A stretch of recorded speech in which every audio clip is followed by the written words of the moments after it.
Swollen limbs, joint pain, inflammation, skin aging, and cognitive decline.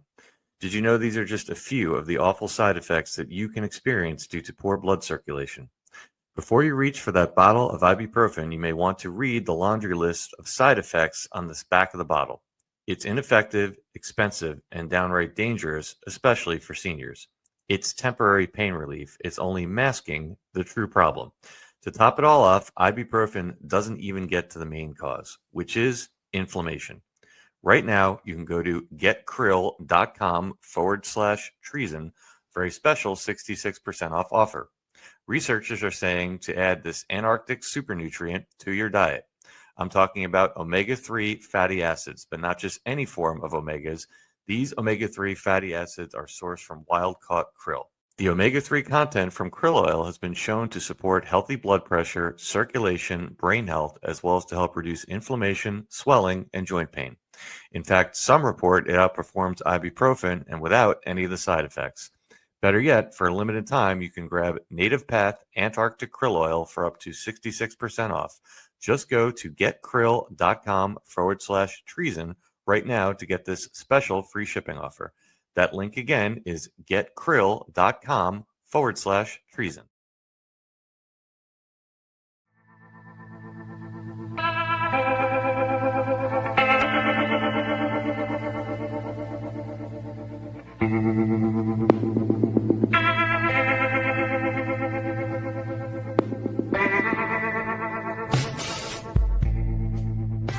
What will we do with this moment?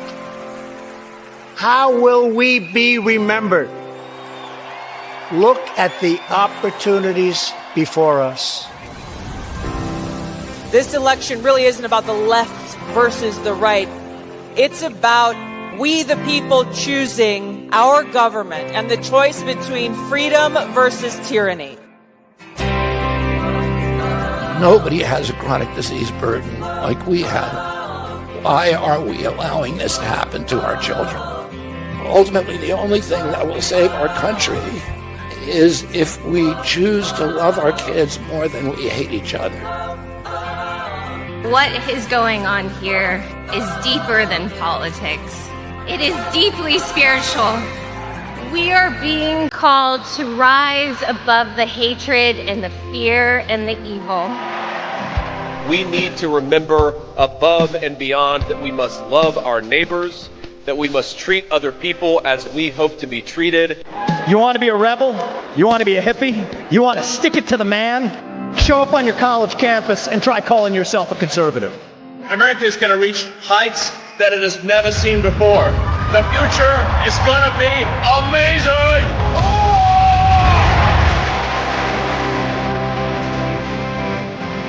Don't you want healthy children? Don't you want a president that's going to make America healthy again?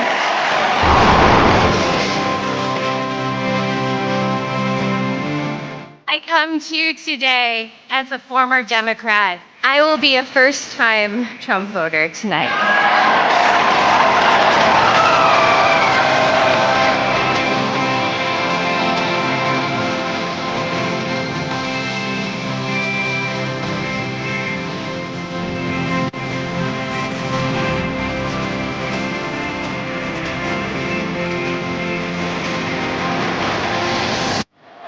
The people dreamed this country, and it's the people who are making America great again.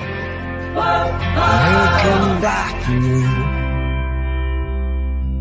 Constitution says treason is punishable by death. You've accused your adversaries of treason.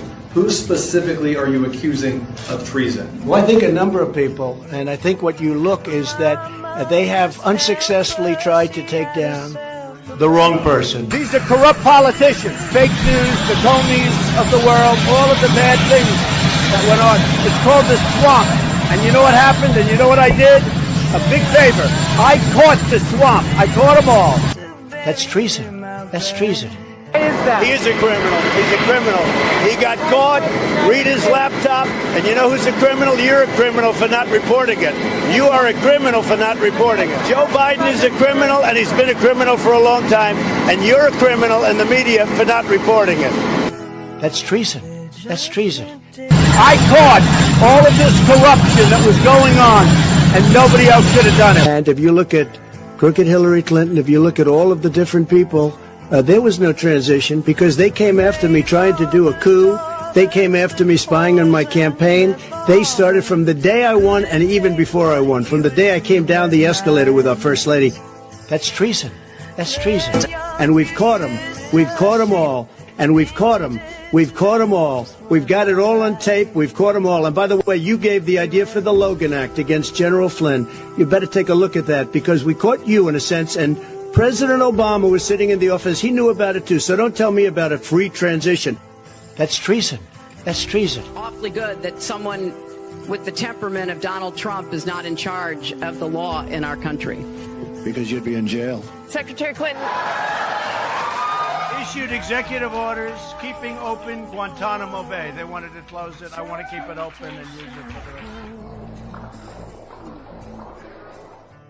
But should she lose, we'll have an insurance policy and we'll get this guy out of office.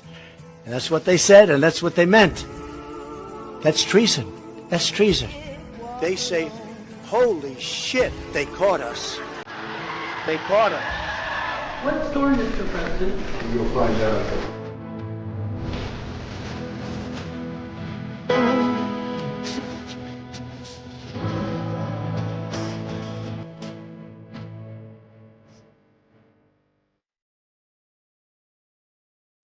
On behalf of the First Lady and the entire Trump family, I want to wish all Americans a very, very happy Thanksgiving. It's a great time of the year, and our country is doing really well, economically like we've never done before. Today, we continue a time-honored American tradition. In a few moments, I will grant a full, absolute, and unconditional presidential pardon to two handsome Thanksgiving turkeys. And this is their lucky day. This is a lucky day for them. I hope all Americans will have the chance to enjoy the fellowship of family and friends and renew our faith in God's providence. And now let's go and give Gobble your pardon. Gobble. There you go. I just want to tell you this, very important. You are hereby unconditionally pardoned. So praise the Lord. Praise the Lord. There you go. You're right.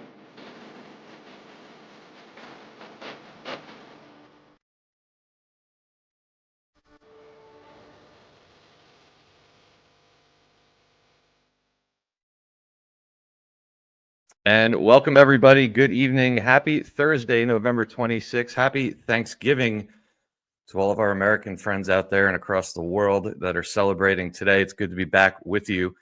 And it's good to bring back our bi-weekly roundtable streaming here on News Treason and Patriot Underground with the one and only Patriot Underground. How you doing, my friend? Good to see you. It's great to see you, Dave. As always, happy Thanksgiving to everybody out there. It is a day to reflect on gratitude, and certainly that's like the first word that comes to my mind. I'm sure it's the same for you when you think about your audience. You think about how far we've come. Here we are at the end of November 2025 on the cusp of what looks like it's going to be one hell of a year, one hell of a ride as we get closer and closer to the finish line. Again, we're not setting any expectations and timelines. We've learned that lesson a long time ago, but there are a lot of indications that we are moving very rapidly in the right direction. So I'm grateful to be here, always grateful to be doing a show with you. I wish Mark were with us, but unfortunately he couldn't be, but I'm sure Mark sends along his regards as well. So great to be here. Brother. He does. I spoke to him yesterday. He's with family and he wasn't able to make it, but you know what? It's been probably 3 weeks or so since we did our last show. Obviously we had a couple of scheduling hiccups and such, and but for good reason. You guys were at Mar-a-Lago, so you know it was for good reason, and we missed you there, brother. Hopefully we maybe get blessed again and have that happen again. But we certainly were thinking of you when we were there. Yeah, you and I chatted, I think, last week, and we were trying to put something together. And this is obviously a very difficult week scheduling wise. And we said, you know what, let's get this in. And obviously, as you can see with the light in the background, we did record this. We're recording this on Wednesday, just the day before. But both of us felt it was important to put something together, and that Thanksgiving would be a great day to put it out. Although a lot of people are, of course, with family and friends or such. We know that there's a lot of people, even if you're with family, that have a tendency to feel very alone and isolated on holidays. I know there's even a portion of me that still feels that way to some degree. So Patriot and I both agreed, let's take the time and put something together for everybody to air on Thanksgiving. So we're glad all of you guys can be here. And again, I hope everybody is enjoying their Thanksgiving holiday wherever they may be. So Patriot, I want to jump right into it. The last time we did a show, and we always talk about this, we don't really, you and I in particular, when we get together with Mark, we don't really structure these shows as much as our other ones. We kind of have a fluid conversation, but we try to have a direction with it. And I thought you came up when you hosted the last time with a fantastic topic. I know it was well received by the community, and we kind of just went down that road. I know you kind of threw out the question of, is it okay to question what's going on? Is it okay to question the plan, and what does that look like, and all the feelings that go with that? And then full transparency, I texted you yesterday. We were just kind of confirming and putting everything together. And as you are so eloquent with your words all the time, you are in your texts as well. I said, throw something out there. And you said, well, let's talk about the consensus building amidst the optics of division. And the secondary thing would be the left-right paradigm dissolving. But that first one, the consensus building amidst the optics of division, I think is absolutely so spot on and perfect for this period we're in. You and I backstage, we're both just saying been a little bit of a rough month, I think, for everybody. Although we both do multiple shows every week where we dissect the narrative, and we do point out where things are going on the right trajectory, as you always say. The day-to-day slog of this information war can get to people, and I don't think anything's gotten. We've made a lot of progress in 3 weeks, but I would be remiss if I just ignored the fact that I don't think that occasional feeling of doubt and confusion has dissipated. I think in a way, and you can go in any direction you want here. Obviously, we have, as I mentioned, we have obviously the big MTG narrative from that last week that we all dove into. You have even Tucker on Sean Ryan. I have some clips there, kind of railing on the Uniparty. I just mentioned before, there's folks like Patrick Byrne and Emerald Robinson out there, and many others that are questioning Trump. I think it's all being entwined with this kind of post-shutdown narrative of, okay, Trump's made a lot of progress, but whether it's indictments or whether it's the economy or whether it's his agenda, we're kind of at this public optic inflection point of, okay, when is the rubber going to start hitting the road? And that's something that Anons have been screaming about with what we know for years, but now it seems like that chaos and that I think manufactured division that's out there is starting to seep into, I wouldn't even say seep, it's starting to bleed into the public lexicon. And once again, that starts causing all this online discussion and questioning, and it can lead to a lot of confusion across the board, normies, anons alike. So I think, your topic that you selected right there is a perfect one to kind of continue our last conversation, because there's a lot of news out there, and I think this show is going to be a little bit less about diving into the specifics and the drops and the news clips and kind of this conversation. I think it's an excellent one at this point, especially as we sit here on Thanksgiving. What are your thoughts? Well, I agree with you, man. And listen, it's been a heck of a ride this year. Going back to January, going back to the inauguration, the onslaught of executive orders that we saw in the opening days of the Trump administration. Like it or not, they did set a certain level of expectation amongst the general public, and indeed amongst the nons and everybody who watches our shows. I consider to be a nons. Okay, this audience really is comprised of folks who have a pretty solid grasp on fifth generation warfare. Not to suggest that we're not still learning, because we are. With every passing day, I learn new things. My my perspective on things evolves and changes. And I go through the same, I'm very transparent with my audience. I go through the same ebbs and flows with all of it. Just to give you an example, a couple of things that happened over the past week. You mentioned, Marjorie Taylor Greene, but there was also the Epstein Files Transparency Act. And, of course, no sooner did it, I was rather surprised because not that it sailed through the House, but that it sailed through the Senate so quickly, and it made it to Trump's desk within, this all transpired within like 48 hours, 72 hours.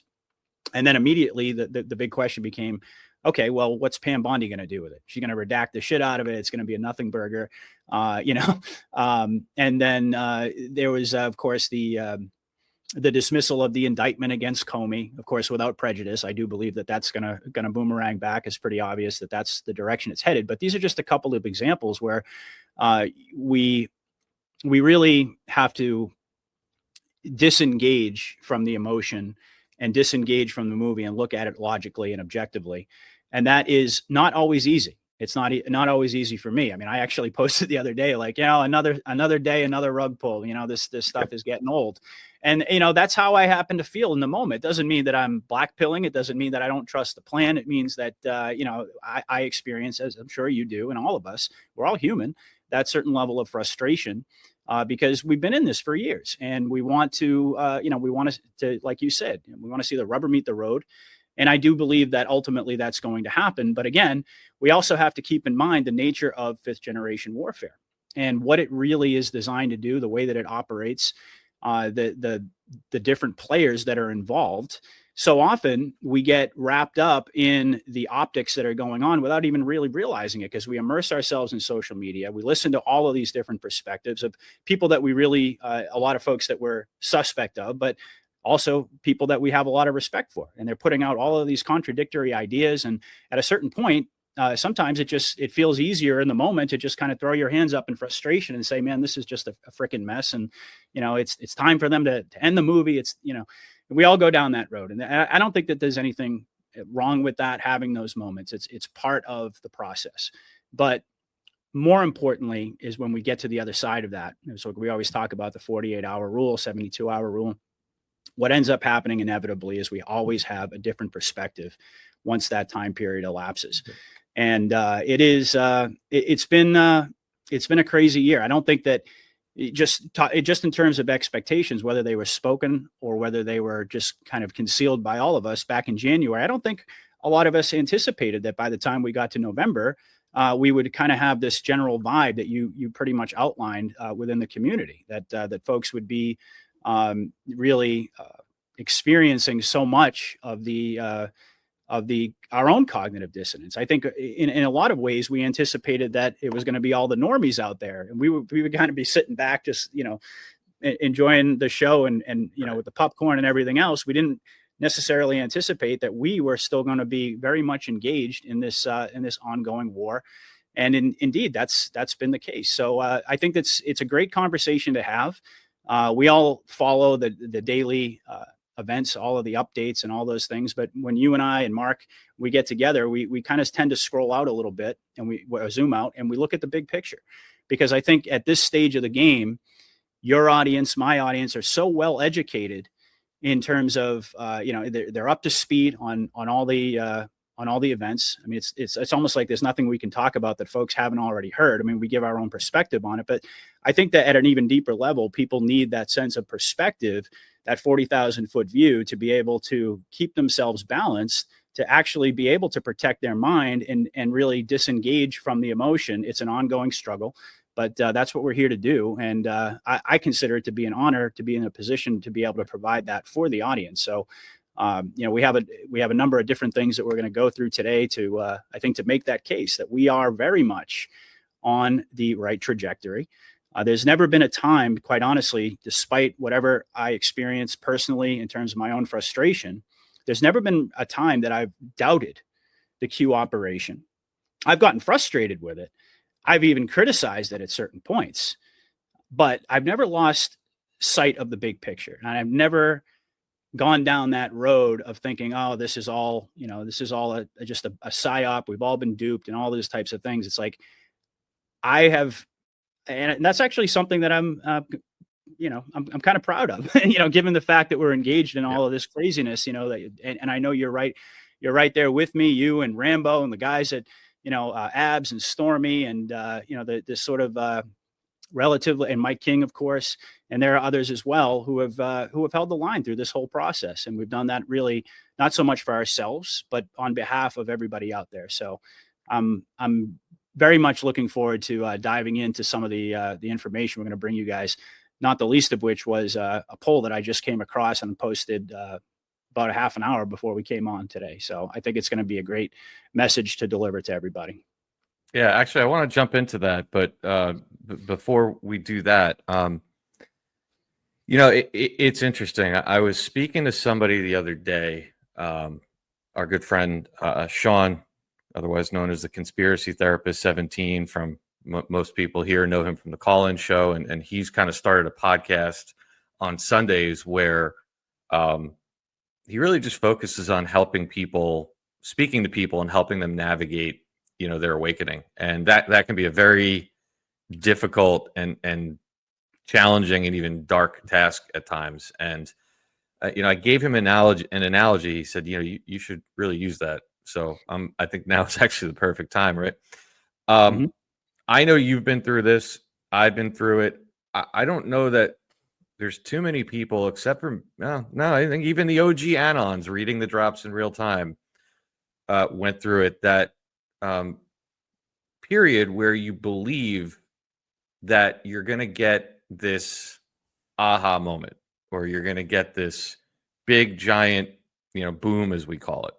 And at that point, everything's going to be rosy, or at least way more rosy than it appears. And I guess I was thinking about it this way. I'll use a sports analogy. I know a lot of people don't like sports; they're rigged, but bear with me. You could apply this to anything: high school, college, doesn't matter.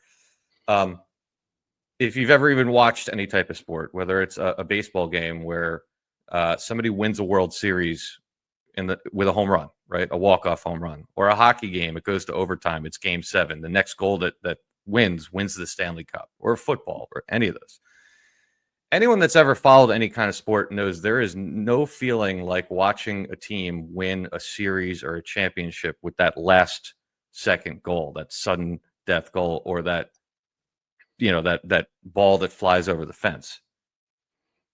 But at the same time, if you've ever watched a team win a series in a regular game, you know that game was just as incredible. You still won the World Series, you still won the Stanley Cup, you still won the Super Bowl. And I think that's a very analogous to what we're looking at now, where I think a lot of people are waiting for that overtime moment, that one moment to jump up and say, I was right, everything is okay, we've won. And as we do that, and again, I'm 100% certain I've been guilty of this myself. You go through these periods where you're not watching the game, you're missing what's going on, and just by the time this airs, most people will have already seen this. But just you have things like this happening, these messages that are putting out. Right, here's General Flynn putting up his famous "We have an army of digital soldiers" on Tuesday, hitting right off a drop that talks about, are you prepared? Are your memes organized? Ready for launch? Show the world the truth. Open their eyes. Making America great again. Again, we all saw earlier this week, Donald Trump's been on a tear with these Q+ messages. Time to obliterate the deep state. You have Kirill Dmitriev from Russia posting "Trust the plan." And Donald Trump, remember your oath, and TikTok and Q+. Again, I'm going through these quickly because by now you probably have all seen these. But I can't overlook that, Patriot, because I think that it's just amazing how we go through these things. You named quite a few of them: Epstein, MPG, the courts, and then it's almost like there's somebody watching that understands what the Anons are going through, and they're there to put those messages out, or those hits on the boards, or those videos at just the right time. When it's almost like, which I think they do, they know when we're going through it. They have a way, they watch, they listen. So I can't overlook that stuff in spite of all the public optics. Yep. But I want to. Absolutely. Yeah. I didn't know if you were done yet, but yeah. Yeah, go ahead. Go ahead. No, I totally agree with you, man. And listen, it is for a lot of folks out there who have been paying attention and engaged for a long time. I can understand the level of cynicism that some people express, like, oh, okay, Trump is, he's posting spiritual Street Fighter memes again. And like, the first time that happened, we were all like, holy shit, he's posting Q memes. And, but after it happens several times, people, they kind of like, they tend to get a little bit cynical about it. And folks are really, I think, at a point right now, and I don't want to paint everybody with the same broad brush here, but based on what I'm observing in my audience and in the community as a whole, is that there's kind of like, there are folks who are still appreciating all of those things and like relishing every single moment of them. But then there's a lot of folks out there who are saying, well, yeah, okay, that's great, but we want results. Like we want to see arrests. We want to see justice. We want to see all of these things. And to your point, I think when we look back after it's all said and done, we're going to have a very different, I think maybe not so much you and I, but a lot of folks out there are going to have a very different perspective on the journey. And, it's almost like, when you get to the destination and you look back and you think about all the things that it took to get there along the way, you kind of see them through a different lens. And that's why, for me, it's so important to constantly point out to people that despite the optics, despite the appearance that people have of being disengaged, of being asleep, of getting up every single day and going into work and seeing the same people asleep and talking to the same people who have no clue what's going on. And you've talked about this quite a bit, and we actually shared some thoughts on this a little bit before the show, that is not an accurate barometer of where we're at in the grand scheme of things, the big picture. And it's so important for folks to focus on that. I mean, I agree with you. There's no doubt about the fact that the Q team is watching. I don't think anybody would really doubt that at this point. As a matter of fact, I was watching And We Know just yesterday, and he pointed out one of my posts, which is kind of cool. It's always an honor.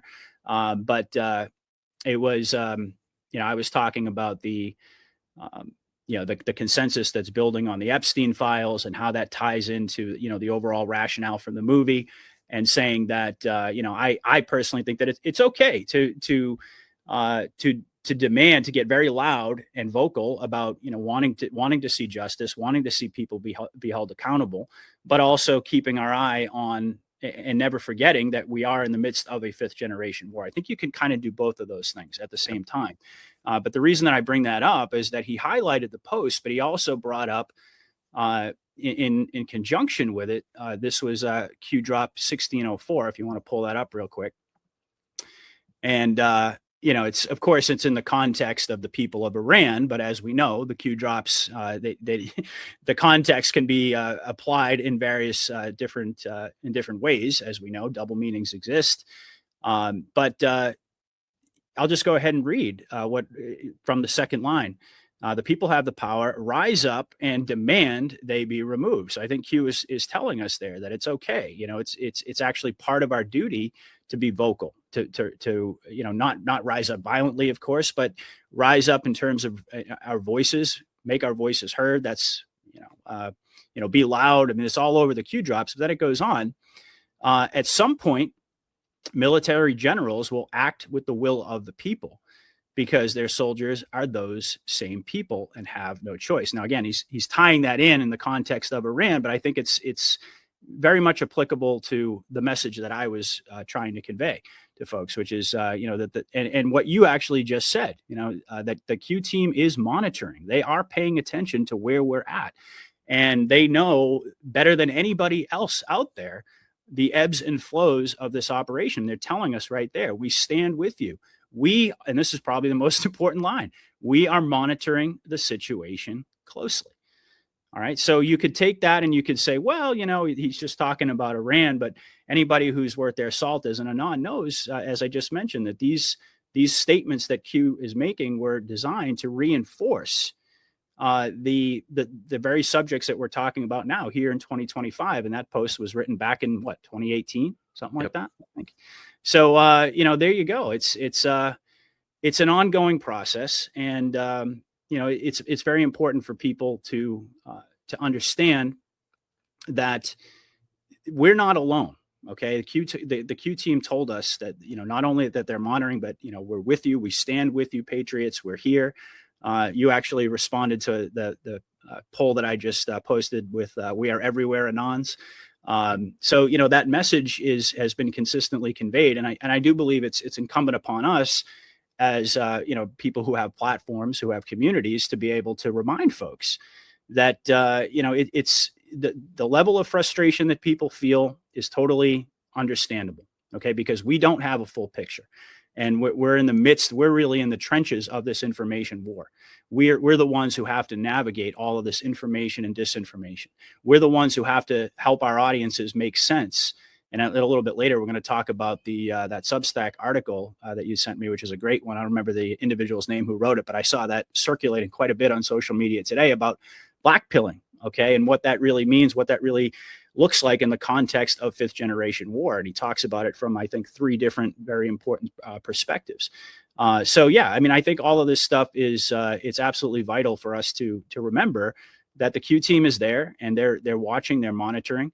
And they also know, and there have been scientific studies that have been done on, psyops in terms of like how long people can endure going through psychological operations before they start to disengage, before they start to basically just unravel psychologically. And indeed, we all have our moments when we kind of feel that way, right? I mean, we wake up some days and, like you've said before, you just don't want to look at any of this stuff. You don't feel like engaging with it. You just want to get on with your life, and you don't want to have to decipher everything that's going on. You just want to basically be able to kind of take things at face value again. But we're not there yet. We're still in the midst of the war, the fifth generation war. And certainly we can talk about what those objectives are. I talk about them all the time on my show, why we're at where we're at, and what still needs to be accomplished. I mean, in short, I think it's sort of 2-pronged at this point. There's the top level of the cabal. We know they've already been taken off the chessboard. And I think we can reasonably suggest that the mid-level controllers, for the most part, have already been removed.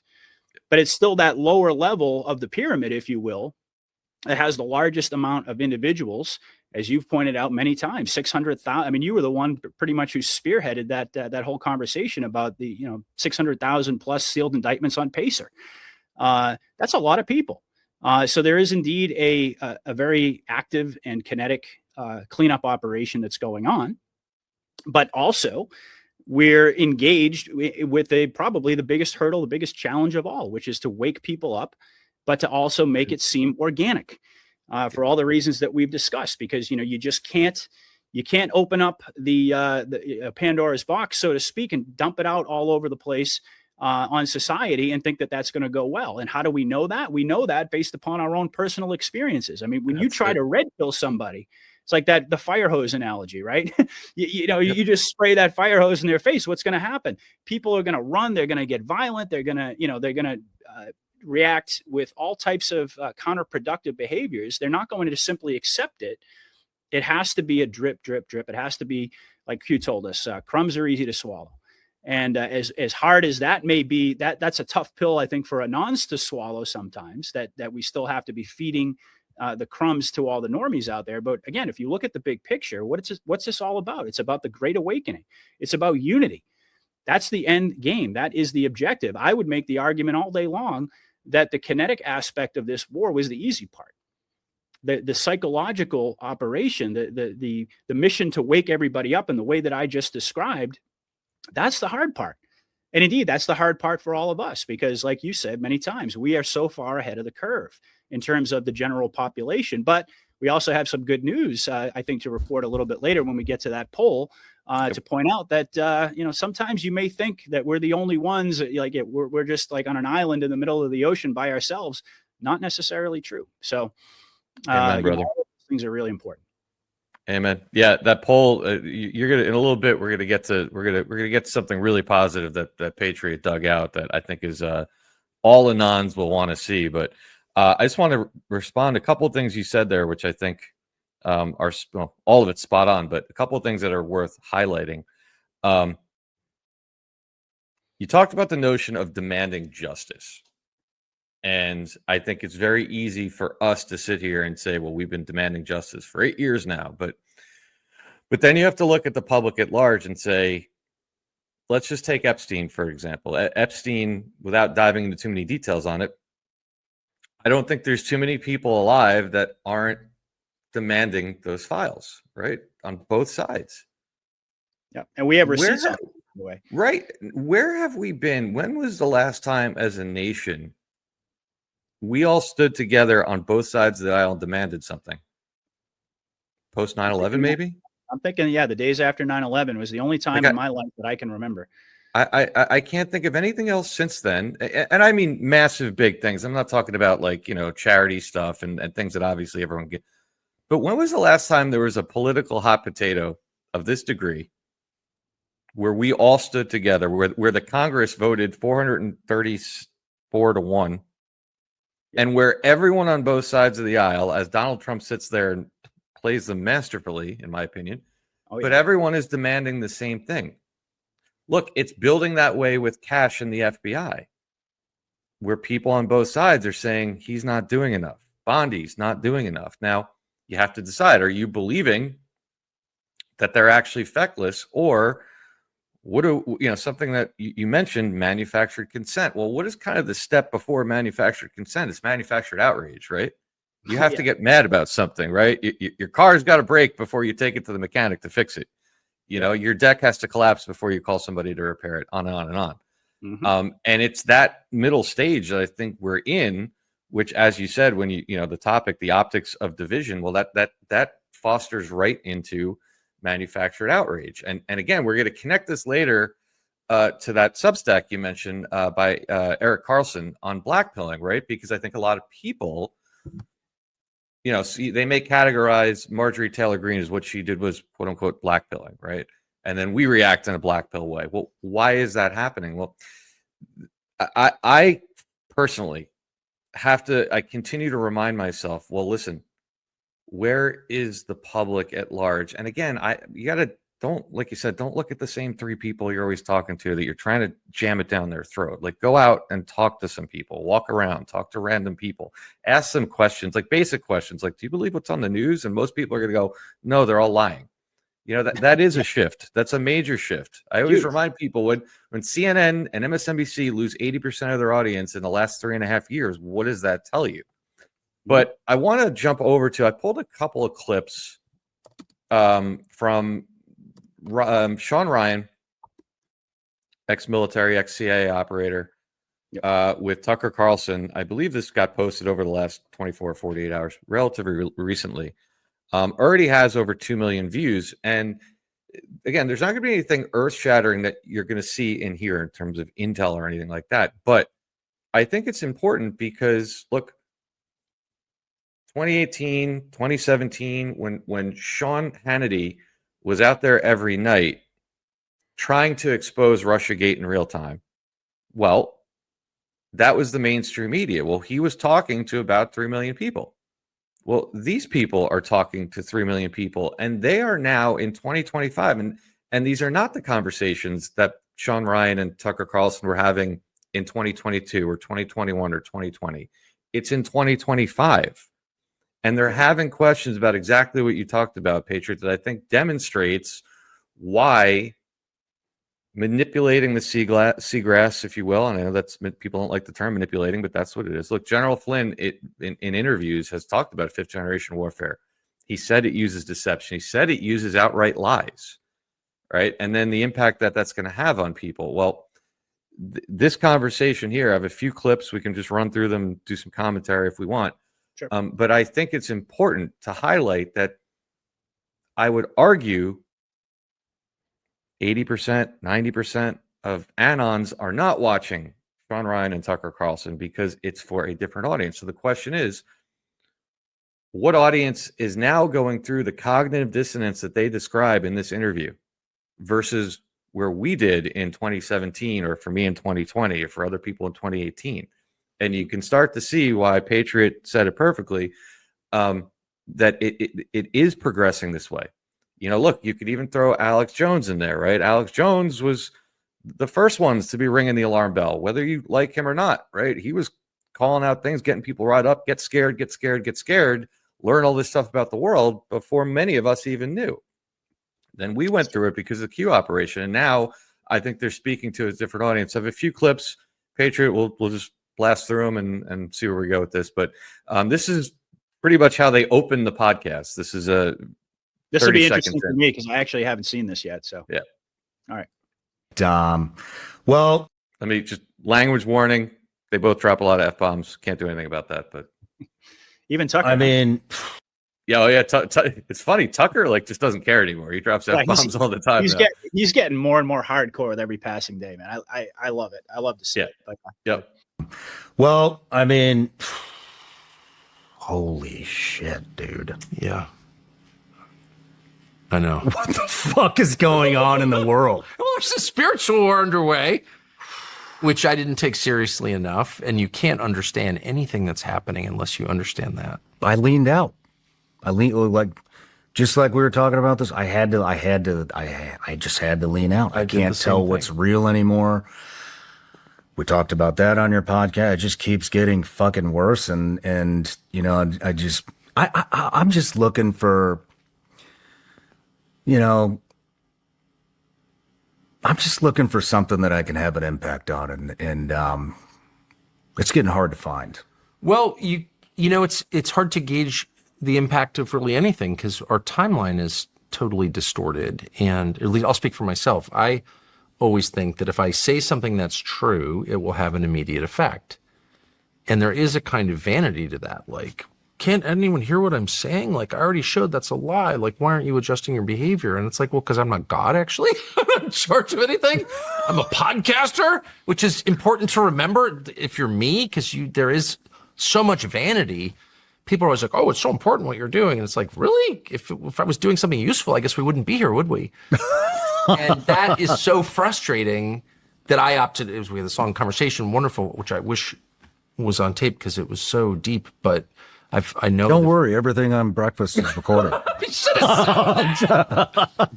But no, I mean, I know the feeling so well. And you were saying, I can't even deal with this. I don't want to deal with it. And I said, oh man, in June, after the United States government, bombed the nuclear facilities to really no effect, let's be honest. I was so frustrated and disappointed and mad that people aren't listening to me. I kind of retreated, and I live in a place where you can retreat to our fishing camp, which I sincerely love, but really its signature quality is its remoteness. It's not near anything at all. And we did have Starlink put in a couple of years ago, so you could text from there. So why wouldn't you go there on all your off hours with your dogs and just live alone in the woods? So I literally did that. And then in September, Charlie Kirk, who's my friend, was murdered. And with the encouragement of another friend of mine, I began to realize that what I was doing was totally self-indulgent, and we're not here to enjoy solitude in the woods or enjoy our fishing camp, the fruits of our labors. It's a very cheap fishing camp, but still it's so close to my heart. And what I really love about this country and my life is being in the woods. So, but that's not why we're here. That's totally self-indulgent. So, I mean, there's a number of things that jump out at me. First of all, their reaction on the state of the world. Yep. That's what any anon started figuring out in 2017 or maybe in 2020 or maybe last week when they came into this. And then the notion, again, he's speaking on a broader scale because he has a large audience, but I think you can juxtapose that with everything that I don't even want to say an anon. You could be talking about a health truther or a finance truther or anybody that's trying to, he said, I told you that was a lie, and people don't change their behavior and the frustration of that. And this is I understand for a lot of our audience that these podcasts still don't seem to be mainstream for people. But again, by the numbers this is just one of many. And these are the conversations that a whole new group of people are having now that they weren't 2 years ago and 3 years ago and 4 years ago. What do you think, Patriot? Well, yeah. I mean, first of all, as far as the mainstream media goes, I mean, what is it? It's under 20% of people who actually have any kind of faith and belief in the integrity of mainstream media. So even though the White Hats are propping up the illusion of Fox News, and they're propping up the illusion of all the CBS, NBC, all of them, the reality of the matter is that Tucker Carlson and Sean Ryan and Joe Rogan and Candace Owens and they really are, even Nick Fuentes. Okay, these are basically this is the mainstream media at this point. That's the reality of the matter. Tucker Carlson specifically, when he left Fox News, he basically took Fox News's audience. I mean, there are still a handful of people out there, but literally, I mean, when you look at the numbers, it's a handful of people who actually are watching mainstream media, and even fewer. There are people like you. I mean, you watch mainstream media basically to track the messaging and the signaling and all the stuff that the White Hats are putting out there, not because you're sitting there watching Fox News and hoping for some brilliant analysis that you can share with your audience. Quite the opposite, right? So, I mean, that's where it's stating up front. So we have to kind of, categorize this type of a conversation between these two major personalities. By the way, that bar is so freaking awesome, man. I'm just like, I want to go to that bar. But anyway, they're having this conversation, and it's reflective of where their audiences are in terms of their journey, in terms of their consciousness. And again, it kind of goes back to what I was saying. I mean, the people who watch, when you graduate to News Treason, when you graduate to, Rambo and Friends, when you graduate to Absolute Storm, you're at a whole different level of consciousness. I mean, and in terms of understanding fifth generation war. And again, fifth generation war, whether you like it or not, it's all based upon deception. Okay. The Art of War made that very clear. If you haven't read The Art of War and you're an Anon, I don't know how you can be an Anon and not have read that book and or at least have a basic understanding of the way warfare works. You don't have to like it. The reality is that it is what it is. It's based upon deception. But putting that aside for the moment, when you observe this type of conversation and you put it into the proper context and you see it through the lens of the people that are watching, don't watch us, that aren't really, they're not the Q-tard community. Which, by the way, is quite a bit bigger. Again, foreshadowing what we're going to talk about later, than a lot of people realize. But you look at it through the lens of the people that are watching that, and you can understand that the interaction that Tucker is having with Sean Ryan, and they're both kind of sitting back going, holy crap, man, the world is just so screwed up. And, I'm pointing all of these things out and people aren't changing their behavior. And I would even go a step further where Tucker was talking about, wanting to just retreat into the woods and, to kind of just, be self-indulgent is the way that he put it. But I don't really think that's accurate. It's more like, just needing to kind of take a break from it all and rebalance yourself amidst all the craziness of the world. But it's mirroring where I would suggest that a vast majority of the country is at this point. Okay. Regardless of, and I would even go farther to say that regardless of their political persuasion, regardless of what side of the aisle they're on, there is more and more and more people. There are more and more people who are beginning to, if they haven't already, beginning to question the entire political spectrum, the entire paradigm is of the false left-right division. I would make the argument, and I think there's a lot of evidence to back this up, that it is eroding, it is dissolving with every passing day, because people are unifying around core. There's the optics of division, of course, okay, but people are still unifying around core ideas, core concepts, like the government is broken, the justice system is broken, there's no transparency, no matter who you elect, life doesn't get any better. Right. And I heard you talking about the filibuster not too long ago. I think it was with Rambo, talking about how they, and it ties into what we've discussed in the past, the ongoing education process of the American people. So on one level, they're educating, the White Hats are educating the people through all of their Q operatives, but through that education process, they're also prompting that cognitive dissonance amongst people, which is exactly what they were both describing right there. I mean, certainly we know, I don't want to say we know definitively because, we couldn't prove it in a court of law, but I think you and I and pretty much everybody out there listening to this would agree that these bare minimum Tucker Carlson, and I would add Sean Ryan to that list as well. Anybody who's a very high profile name is read in to a certain degree, and they know the role that they're playing. They may be compartmentalized. Indeed, I believe they are, because Q told us less than 10. But that doesn't mean that they're not read in to a certain degree, compartmentalized from the action, the operational security elements of the operation. But they know that they have a role to play, and they're expressing exactly where the White Hats want people to be right now, which is kind of like, on the one hand, getting more and more angry, like you talked about. Like that's the first step to awakening. It's kind of like confusion. You're kind of like, this doesn't make any sense. And then the longer it doesn't make sense, the more it pisses you off.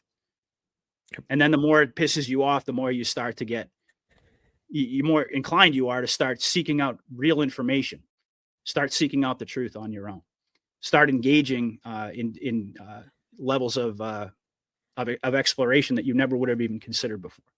And that in and of itself is a seismic shift in terms of how, when I began my journey back in 2021, and I think you were, very shortly thereafter, you jumped into the arena. Think about how far we've come since that time. And that is absolutely, that in and of itself is something worth noting and underscoring and even celebrating. Here we are, on Thanksgiving, talk about things to be grateful for. Yes, we haven't gotten to the end game. We haven't gotten to the big booms, the big finales. We're going to get there, but we have to be able to put a fine, like a laser pointer, like General Flynn, but to put a laser pointer on all the things that have changed along the course of the journey for the better. And if you really think about the overall objectives of this operation, elevating consciousness, getting people prepared. And I think that's what they're doing right now, by the way, is they're preparing folks to arrive eventually at the precipice. And as you and I have talked about so often, I know I'm kind of straying off the, the clip there a little bit, but that's really what this is all about. It's about they're seeding these narratives, and those narratives have brought people to the place that I think Tucker and Sean were describing. All the cognitive dissonance. They're preparing folks for what's to come. So absolutely, I guess I'll leave it there. You know me, I could just go on and on. No, you're absolutely right. And I think look, Sean Ryan, I just looked it up. He started his show in 2019, right? So in barely a 6-year period, he's doing podcasts that get 2, 5, 7, 10 million views. That dwarfs mainstream media. Dwarfs mainstream media. Yeah. And at the same time, he's having conversations like this. One of his biggest series, I believe I showed the trailer for this a couple of weeks ago. One of his big series he's doing right now is educating the public on how psychological operations are conducted on them. Yeah. Now, I don't know how we can sit here and say that the masses are not waking up, because if they weren't waking up, he wouldn't have 2 million people watching him, right? Like, that's just common logic. Right? And these are the conversations. But once again, it's important to note the timing. Like, these are the conversations that at least optically are being presented to people now. And those people, I would argue, that are sitting there listening with bated breath to the two of them talk, saying, yeah, it is really bad. It's really dark. Everything's corrupt. Oh my God. They're not the ones that woke up in 2020. They're not our audience, because we're not hopefully not still sitting there going, oh my God, everything's so bad, because we have a different perspective. Yeah, that's what prompted us to get behind the microphone to begin with. Correct. And that's actually leads right into the next clip, because you mentioned before, and you're 100% right, that there are studies done, depending on the type of thing that I know the FORPOG and such would understand this better than us, that there's a certain level or certain points in psychological operations where people will disengage once again, which is exactly why, as tired as we may get of it, those nods that you get from Trump with the memes and the hits on the boards and Flynn and Kirill Dmitriev, and there is a purpose to that, because they understand that that's almost like a colonel or a general walking down the line and slapping people on the arm and giving them a cigarette, like, hey, keep going, good job. That's part of the psychology of making sure that we don't disengage. I would even argue things like the timing of, as we sit here today, It was just announced yesterday that the Fani Willis trial, which we all knew was fugazi to begin with, against Trump was dropped, right? I would argue the timing of that is going to a certain audience that thinks, oh my God, everything's so corrupt. The judiciary, wait, hold on. Let's give him a win. There's here. another win for Trump. Right, exactly. Mm-hmm. Another case down, right? So they have a way of doing this, but this dovetails off that last clip where Tucker and Sean Ryan were talking about, oh my God, it gets so dark. They were talking about disengaging in much in the way we're talking about. And let's listen to what Tucker Carlson had to say in terms of our obligation, because I think it's exactly what you just said, why we got involved in this, why somebody's getting involved in the health truth movement, why people are out canvassing, why people are out at school boards, everyone all over the place is playing a role, because I believe this conversation, everybody's hit this point at somewhere along the line. Could have been at JFK, could have been 9/11, could have been 2017, but it's very interesting to see what he says here. Just went through this where I was like, fuck this. Like, go wreck your society. I'm out. I'm going to do my interviews but I'm not getting involved in this process because it's hopelessly broken, and I can only be frustrated by it. I can have no material effect, and I'm just out, and I've got a million interests. I have a huge family who I am very engaged with, and I'm just going to tend to their needs, and I'm not going to participate in anything beyond my world. And then a really close and honest friend of mine wrote me this very long letter the day Charlie was killed, and it's actually, and it was very nice. It wasn't scolding, but it was actually corrective in that he said, you are self-indulgent, which I am. I'm totally self-indulgent. I know that about myself, of course, and it's obvious. But you are being self-indulgent, and you have a moral obligation to do everything you can with the ever-present knowledge it mostly won't work, but it doesn't matter whether you live to see its fruits. You are obligated to try to help in some way. And I was like, of course I showed it to my wife. I was like, God is speaking through him, and you need to pay attention. I was like, you're right. You're totally right. So that conversation, which was, it was September 11th, I happen to know, when I called him to thank him for this letter, that totally changed my attitude. And I'm just so grateful to have friends who are will take the time to be honest with me about my faults, and people I really try. I'm not, take a lot of criticism. I don't give a shit. But for the 30 people whose opinions I care about, some of them are really willing to take the time to be honest with me. And I needed to hear that. And I've been in a good mood ever since, despite, we've had a lot of drama in my life and my family since September 11th. It's only been a little over 2 months, but it's like a different world. And since Charlie was murdered, but I've never stopped being cheerful and hopeful, because I know that there's a mission way beyond me. And I don't know its outlines. I don't know everything about the mission. I have no secret knowledge, but I can feel very strongly that my job is to tell the truth to the extent that I can, and that I'm able to see it, which is imperfectly. But I know its outlines sometimes, and I have an obligation to say what they are, no matter what the cost to me. And that is such a liberating feeling. Wow, that's powerful.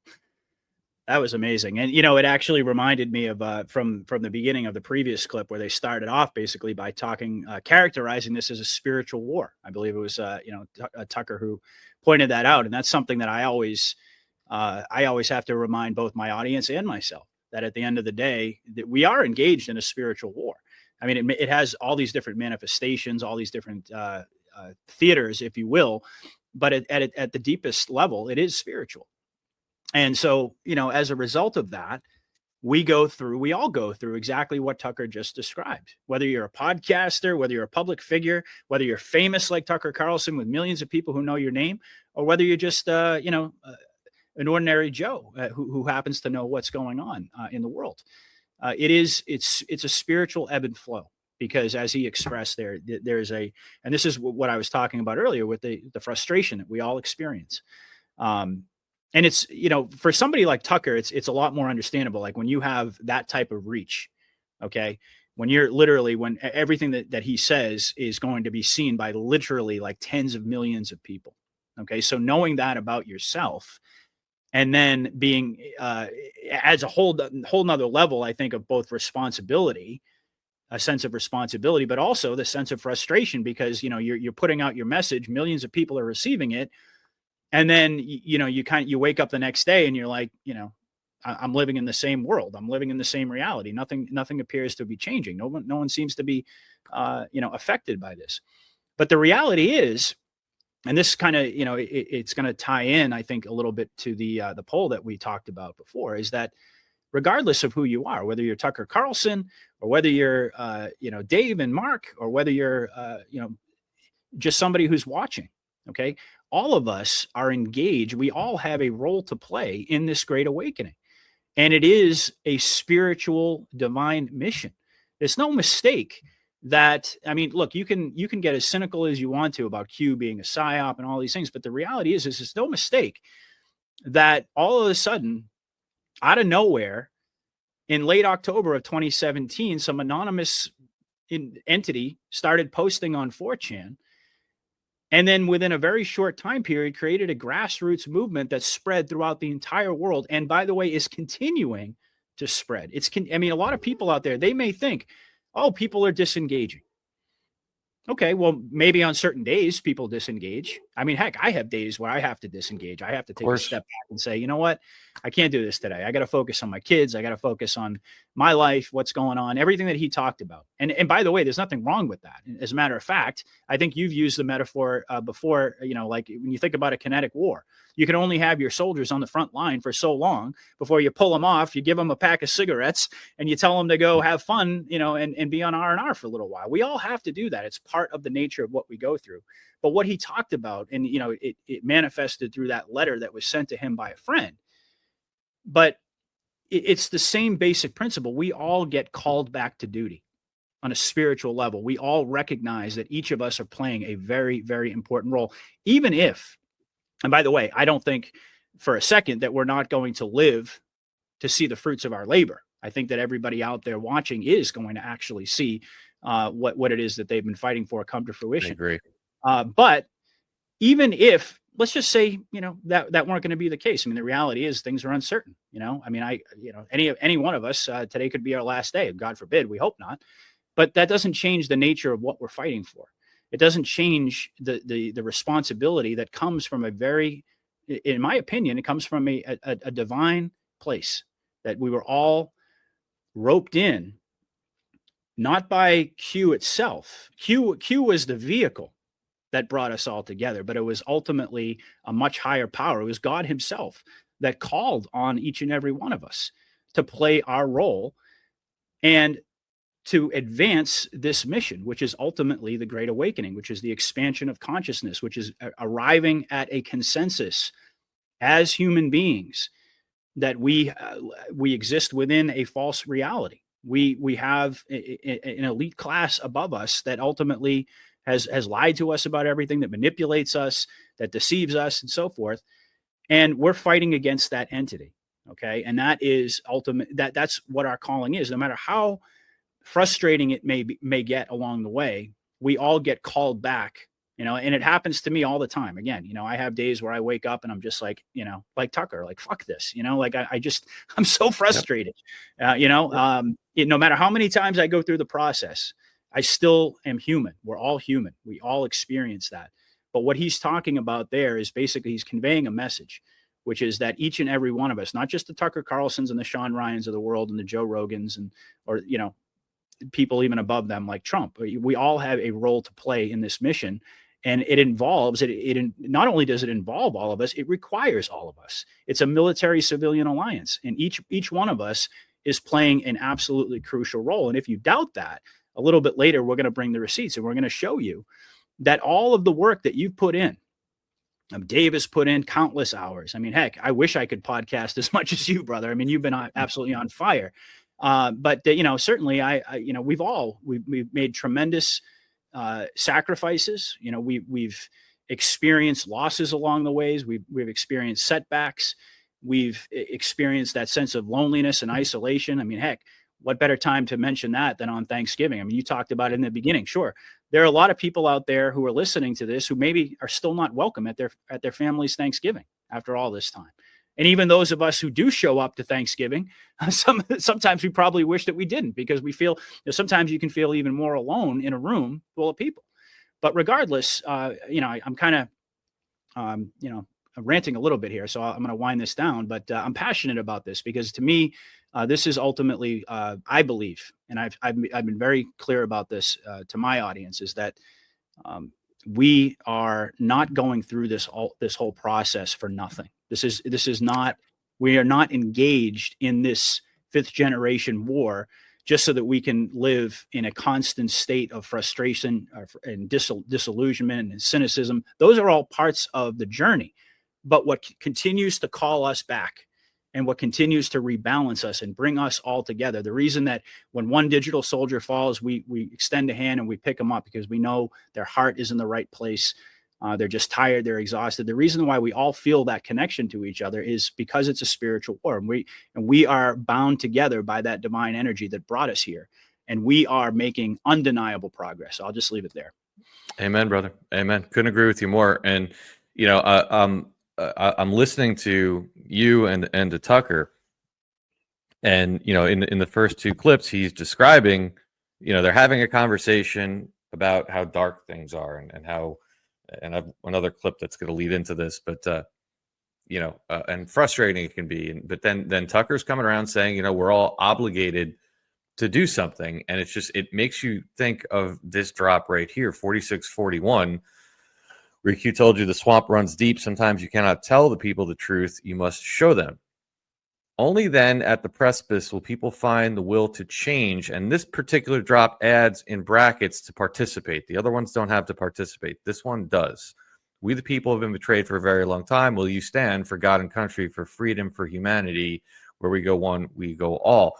And I know most people watching would say, yeah, I've seen that drop before, of course. But think about, only at the precipice will people find the will to change, to participate. And I always make this distinction. I know we've talked about it before. I believe precipice in the drops has multiple meanings. I believe there's a precipice perhaps as a nation, as a society, maybe with regards to some kind of events, sure. But I also think what we're describing here and what this Sean Ryan, Tucker Carlson audience is experiencing is that same precipice that perhaps we did 2 years ago, 3 years ago, 4 years ago, 8 years ago, depending on when you came into this. Yep. You reach a personal precipice. I know I did. Patriot did a couple of years before me, where you start. But the only reason Patriot Underground got up and started podcasting is because he said there was something he saw that said, well, this is, I can't not say anything. And I know I went through the same thing. I had this conversation with my business partner when he thought I was crazy. I'm like, dude, I don't want to wake up in 20 years and say I didn't try to do something about this. Now, at the same time, we all fall into the same trap of what Tucker's talking about. Are you reaching people, right? And it's very easy for somebody with a brand new podcast to look at me and say, well, but I'm not doing as much as Dave, or me to look at Patriot, who is a bigger audience, and say, I'm not, or Patriot to look at Joe Rogan, right? But at the end of the day, what does participate mean? Participate can mean is something as simple as your neighbor got the memo that things are a lie, and now when they vote this time, they're going to actually look into the candidates a little bit more. Participating could be something as simple as somebody saying, you know what, let me check what's in my kids' vaccines before I give it to them, or let me check what's in my food. Right? All of these things collectively is what leads to that elevation of consciousness. And I think we have to be careful as anons of falling into the trap of thinking that when Q says that to participate, that means your neighbor is going to come running along and say, tell me all about Joe Biden and his mask. Like, it doesn't need to get to that level. They need to be we need society, in my humble opinion, and I'll wrap it up here. We need a overwhelming majority, and I think we're getting there very quickly when you see millions of people watching something like this, to have these conversations. And these conversations, I got 2 more clips before we pivot, are exactly that. Things are dark. We've been lied to. We have to do something about it. We have to participate. We have to stand up, right? That is what Q talks about. It doesn't mean they need to argue about the shape of the earth, or they need to argue about masks and clones. Like, if people choose to get to that level, so be it. Right.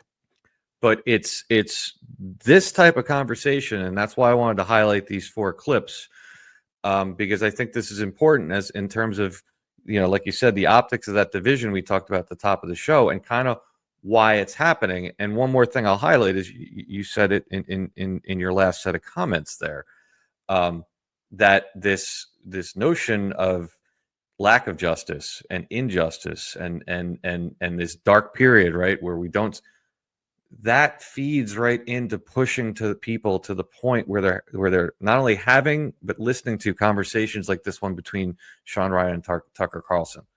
You're So I absolutely think right. it's super important. Absolutely right. I couldn't agree more. And again, that's why we have to remind ourselves that we are ahead of the curve. And so, we've already had our personal precipice, that brought us here. Okay. And so naturally, and years of psychological operations, and deciphering, decoding, and all of the things, it's exhausting. It does. It takes its toll on people. So, but you have to remember, and this is why these types of conversations are so important to highlight, because like you just described, the nature of that conversation that they're having is reflective of a much, much wider group of people than I mean, this wouldn't have been anything that, imagine going back even a couple of years. People would be watching this going, what the hell are they talking about? Like, Right. it wouldn't be relevant. The context wasn't there. So in all of the injustice, okay, the perceived lack of justice. I mean, we obviously know there's a lot more to that story. But what's being presented to the public, all the stonewalling surrounding basically everything from Epstein to Comey to, on and on, the questions about cash, the questions about Pam Bondi, the frustration that people are feeling, all of this is being manufactured so that conversations like this can take place, so that conversations like this can be relevant. Like you're indicating, it has to get dark. And how does the saying go? It's always darkest before the dawn. People have to be dragged down, in a sense, into that pit of hell, where it seems like nothing makes sense. Everything is so dark. It's just a total shit show. They need to be, that is the launching point for awakening. Yep. So that's really the whole idea. And we have to remember that we've already gone through that. And just because we've already gone through that, so, I mean, like they say, being awake is kind of a blessing and a curse sometimes, because you've been front loaded with all of this information so that you're in a position to be able to guide people through, whether it's on a large scale or on a medium scale or a small scale, it doesn't matter. But at the same time, you also have that added level of the weight of time and the exhaustion and all of those things that eventually, for soldiers, kinetic and digital alike, it takes its toll. So that's why we have to have, and that's really the reason why we're having this conversation today, is to highlight this for folks, because we know very well the audience that we're talking to. It's not the same people that are watching this interview that we're commenting on right now. Okay. We've already been through that, but we also have to respect the fact that in order for other people to get where we want them to be, in order to not be so frustrated, and look around and say, well, where are all these awakened people? Like, why isn't this working? In order for us to get there, you have to go through these steps, as frustrating as it may be for all of us. So well said. I mean, look, just to put a little bow on this, can you imagine, going back to that first clip, a seasoned intelligence officer, doesn't matter what you think of the CIA, with a personality like Tucker Carlson, with 2 or 3 million people watching it, maybe more by now. I haven't checked. For example, it would be the equivalent of on Fox. Could you imagine Fox News in 2019 or 2020?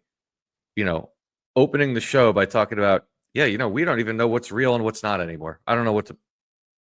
That's the conversations that weren't happening, like you said, 2 or 3 years ago. Even we were, to us they were, but we were sitting there watching the faux Biden administration. We were living in a different world. Now they're catching up, and these are the conversations, and there's millions and millions and millions of people listening to this. So this next clip is something I think people can resonate with. It's Sean Ryan talking about, the darkness of it all.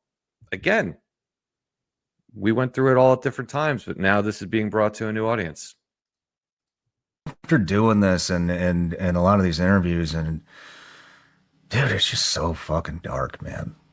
It's I don't know. It makes me wonder, like, are we here for a bigger purpose, or is our purpose just to, you said lead by sacrifice. I think lead by example. Just set the fucking good example, and just be a good person. And what is it?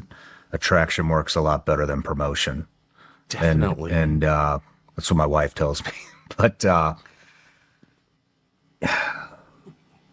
there's a cost to that. That's what I would say the main thing that I have learned, having been around, the same world that I'm around now. I've been around since I was a child, and it slowly dawned on me how rotten it was. And so the main pitfall for me is being shocked by everything. I'm like, I can't believe how bad this is. I can't believe how corrupt this institution is. These people are. I can't believe how dark it is. I must say that 100 times. I can't believe it. And then occasionally I'll hear myself and I'll be like, you become the I can't believe it guy? Really? Are you shocked again? Like, how many times? This is Lucy in the football. Like, how often are you going to be shocked by what you already know, by what you've stated out loud 1,000 times? So if you keep doing the same thing to me and I keep refusing to believe you're going to do it, and if I find myself shocked every time when you do it, who's the asshole? I don't know. I mean, I think when you say it, you know what I mean? That you like when you say, I can't believe, I think the reason that happens is there's still a glimmer of hope in your mind that it actually is not as fucking bad as it appears to be. Of course it is. And then every time you go down the rabbit hole more and more and more. We dropped atom bombs on civilians and celebrated it. Oh, it was so important we do that. Really? To incinerate a bunch of kids? Like, if you say it's important to beat the Imperial Japanese army or replace the government with a friendly government, of course. But if you're celebrating the incineration of children, then you're evil. And all of us were, including me. So, like, it's just important to recognize that and just be like, wow, we made a huge mistake. But people who refuse to acknowledge the mistake and continue to behave like that was a virtue are serving evil. That's just what it is. Like, that's what the whole project is. Like, and they'll employ any lie to get you not to. You hate the United States. I hate the United States? I don't think I do. No, give my life for the country in a second. I feel like we're actually in the process of doing that, giving over things that we love because we care about this land and its people, because this is where we're from. You're not going to get me off the track, but you're also not going to get me to lie.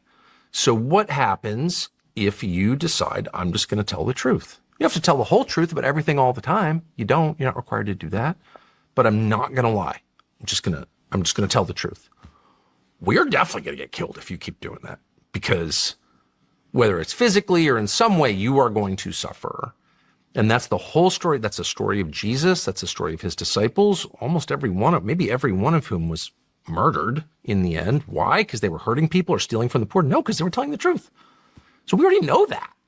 So I don't know why every single time, I get attacked or I see people unfairly attacked for doing the right thing and telling the truth. And every single time I'm like, I can't, this is shocking. It's like, really? I guess I didn't really believe anything I said, because there's nothing shocking about it. It's the most predictable. I remember going on Fox and writing the script and something, I can't even remember, could be anything, but I was like, it's kind of weird that all the people who lied are getting presidential medals of freedom and consulting contracts at BlackRock, and all the people who told the truth are headed to jail. We're punishing the honest. I remember being like totally out. I mean, this was like 10 years ago I said this. And yet every single time I've seen it in the subsequent decade, I've been every bit as shocked. And I just think, no, it's time to acknowledge what's totally real. Charlie Kirk got murdered. No one was more shocked than I was. He and I had just talked about the possibility of me getting murdered. Oh, I'm not worried about that. I said, and then he gets murdered. And I was so shocked and of course upset because of him specifically dying, but shocked that someone could get killed who didn't do anything wrong. He just told the truth. And he was increasingly telling more of the truth, which is exactly why he was murdered, obviously. But I remember being shocked at that. I was like, no. And I talked to our staff about it, and we've had some, real drama in our lives. We were totally shocked by it. And similar, people trying to kill you. And I remember finally concluding and saying to them, and they agreed, it's like, what did you think this was? That's what this is. That's what our lives are. That's what everyone's life is. And we've gotten to the point where you can't opt out. You can't just say, I'm going to my fishing camp with the spaniels. I tried. There is no opting out. And anyway, and people can reach different conclusions about what their role is. And I think everyone has a different role. Not everyone has the same role at all. Not everyone has the same destiny or mission, but we're all going to have to face that choice because it's not up to us. That's the nature of life. So I don't care what happens. I am resolving, I'm not going to be shocked by it. And the extent to which you're shocked is the extent to which you didn't really believe what you were saying before. And now, finally, after all these years at 56, I really believe that what we're seeing is what we always thought we would see. Wow. There's so much to dive into on this one. I just want to highlight two things. One, certainly starts to sound like an anon, doesn't he? But I think it's interesting what we just talked about there. Yeah, and I think what he said at the end was so prolific when he said essentially, if you're shocked, then you didn't believe it in the first place. And I always think of that when I watch people, and that also connects to what he said early on about how, when you see the same thing over and over again, and you're still shocked by it. Now he's talking about darkness and corruption. We're all past that phase already. But for us, I think to relate it to the Q operation, it's like, how many times do we need to see Donald Trump do kayfabe and get into a fight with somebody? Or how many times does Patriot Underground or me or anybody else have say, hey guys, just watch out, there's probably a rug pull coming. And then the rug pull comes and everyone goes, oh my God. The same people that are sitting there celebrating the night before going, it's a movie, get your popcorn, ha ha ha, it's funny. Then the next day, what do? Fall right back into that dark that we're shocked. I can't believe they dismissed this case against Comey. I can. They've done it 18 times this month, Your thoughts, man? No, absolutely, man. I agree with you. And that's exactly what I was thinking when I was watching that clip there, that they're talking about it on a level, but it's just as applicable to what we go through as Anons in terms of following the ebbs and flows of fifth generation war. I love the analogy of, Lucy and the football, right? I mean, and it's so true. I mean, and I just went through this just a few days ago. I was all excited, it's like C before D. All right, Comey got indicted. All right, this is great. And, even though I may not articulate all that on my show, these are the thoughts that go through my mind. Yep. And then it's like, by the way, Comey, the judge, another corrupt judge, threw out the indictment, rug pull again. Yeah. And I'm like, I'm pretty sure I had the same reaction as you did. I'm like, here we go again. Right. And I'm like, oh man, this shit is getting old, and I guess that's kind of in a different sense. It's not shock, right? I mean, like, I can't sit here and say like, oh my God, I'm so shocked that happened. No. But I think you could kind of replace what Tucker was talking about in terms of shock with, like, I guess in some way, like expectation, like having this, it's almost like at this point, both you and I love that quote that you put out there. Like, basically, I'm paraphrasing a little bit, but we have to assume everything is a psyop until proven otherwise. Mm-hmm. We have to assume at this point that we're going to get rug pulled until proven otherwise. We have to assume that when whatever happens with the Epstein files is going to be, Pam Bondi is going to redact the shit out of it into a nothing burger until proven otherwise, right? Like, we're all, I think, and honestly, I can only really speak for myself, but I sense this with a lot of other people right now, especially people in my audience that I interact with and other Anons that I work with, like yourself. We've gotten to this place where I think that's finally starting to set in for a lot of people. You may have that momentary frustration, like that kind of emotional flare up. The reality is that even though Q told us that, taught us about what emotions do, how they cloud, logic and reason. No matter how many times we've talked about that, the flip side of that coin is we're all human and we all have emotions, and you cannot completely disengage that part of who you are. But I think we've all kind of gotten to a point similar to what Tucker was talking about in terms of not being shocked anymore. It's like, we shouldn't be surprised. The surprise, if there's going to be a surprise, we should be surprised if it doesn't go in the direction that it's repeated, the same pattern has repeated over and over and over again. But what he was talking about in essence was pattern recognition. Yep. You know, like after a while, you go through, it was interesting the way that he characterized that as like your shock is the degree to which you didn't really believe what you were saying, you know.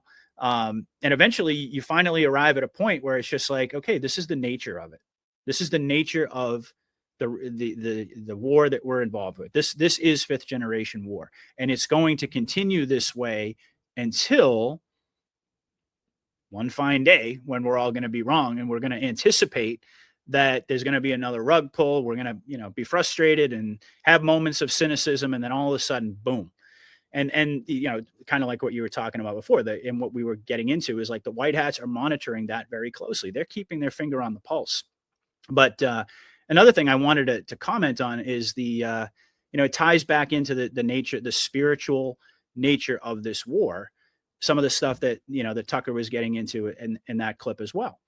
I mean, what this really, what he was highlighting was more or less a description of the evil nature of this world, of the power structure. And I mean, obviously it's a good world. There are a lot more good people than bad. Okay. But the power structure is raw evil. And that's really the conversation that they're having. I mean, and even though I don't think he might have actually used the word evil a couple of times, but they didn't necessarily put such a fine point on it, like the cabal. They don't use those types of terms. Right. But in essence, that's what he was talking about. Like, you have to expect in a world where evil is in control that you're going to get these types of results. I mean, obviously we see it through a different lens, and knowing that we're watching kayfabe, we're watching a scripted movie, that the white hats are actually in control. That's the difference between our audience and their audience. They're trying to make the case to their audience, or really kind of underscore and emphasize that this is the reality that we're living in. Like, I should expect that people who speak the truth are going to suffer for it. I should expect that people like, you know, Tucker Carlson talking, like people like myself, or people like Charlie Kirk. And again, we're not here to, you know, to get into him not really being murdered. That's not the point.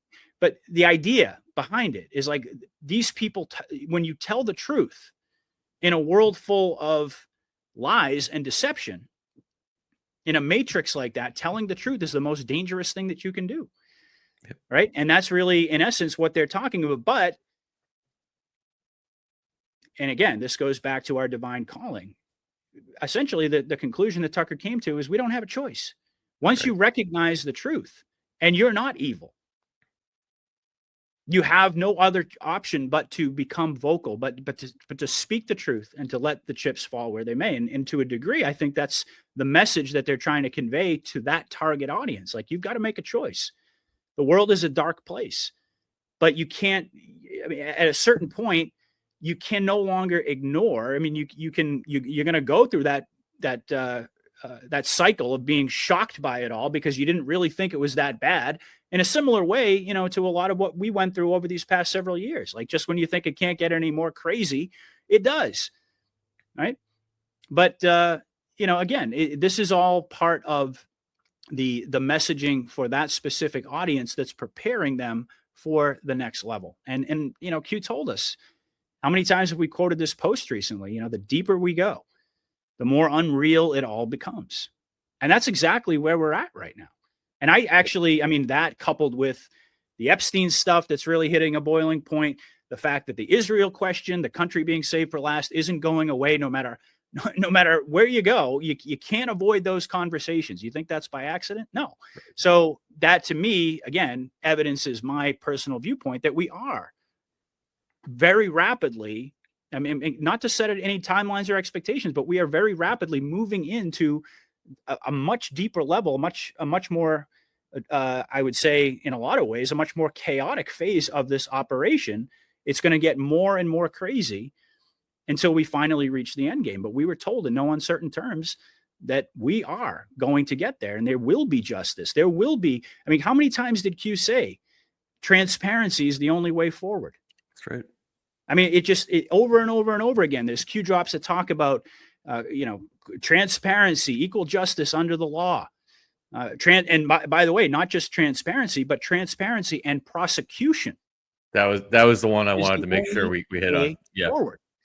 So, I mean, again, but you have to make a choice. And that's, I think, what the nature of that conversation, the primary message is to deliver to their audience is like, and to your point about the precipice, what does that really mean on an individual level?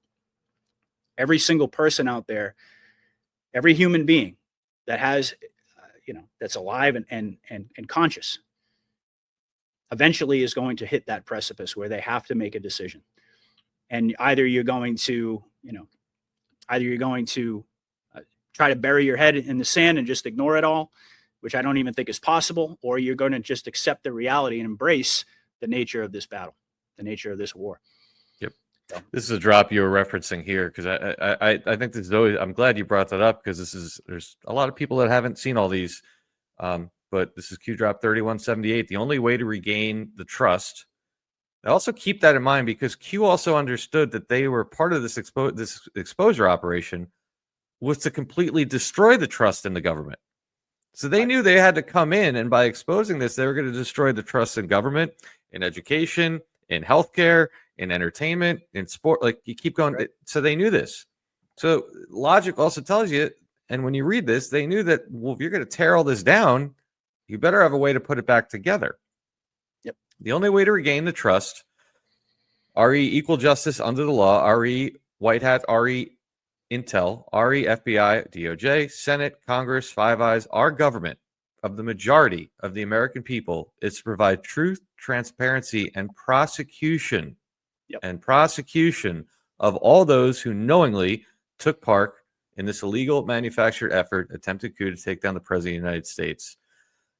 Marker one opens the door, the Great Awakening. But that's. Go ahead. Yeah. Just let me. I'll add one more thing that from that last clip. Now, it's very oftentimes when we talk about manufactured outrage, it is that inversion of reality that you have to see, the pattern recognition you talked about. And in fact, one of the patterns I remember I started telling my mom about in particular. That was going to be a very difficult thing for people to grasp. And that's what they're discussing. I was like, Mom, when you dig into this stuff and you realize how many journalists and whistleblowers and truth tellers and such in this country, how many doctors with medical inventions have been murdered to prevent the truth from coming out or silenced or lawfare. Now, that 5-6 years ago sounded a little out there. Is it now? It's not. Nope. That's exactly what they're talking about. But then you say to yourself, Patriot, well, is there a plan? Well, what Tucker said is not untrue about the people that lie being rewarded and people that tell the truth being persecuted. But as we sit here in 2025, and I'm not ignoring anything that we've been through. I'm not ignoring the J6ers. I'm not ignoring the health advocates. But as we sit here in 2025, with obviously there's always exceptions to everything. Can we honestly say right now, not 5 years ago, that the truth tellers in this country are being persecuted? Are we in jail? Has the FBI raided us? Is anybody in Donald Trump? Is Donald Trump or his family in jail? Has everybody from Navarro to Bannon and Flynn, have they all been pardoned? What does that tell you about when people, going back to the topic of this, when we do have that inevitable doubt in the plan, well, how do you explain that we're sitting here talking about that? How do you explain that although, like I said, what Tucker's saying has been true, it's not true now. So what does that mean? Absolutely. And they create the optics like, the Charlie Kirk situation, which, sure. I'll just mention that, but we'll leave that there. And some of the other little subplots to the movie, where certain individuals are getting sued for things, or there's some selective censorship going on here and there.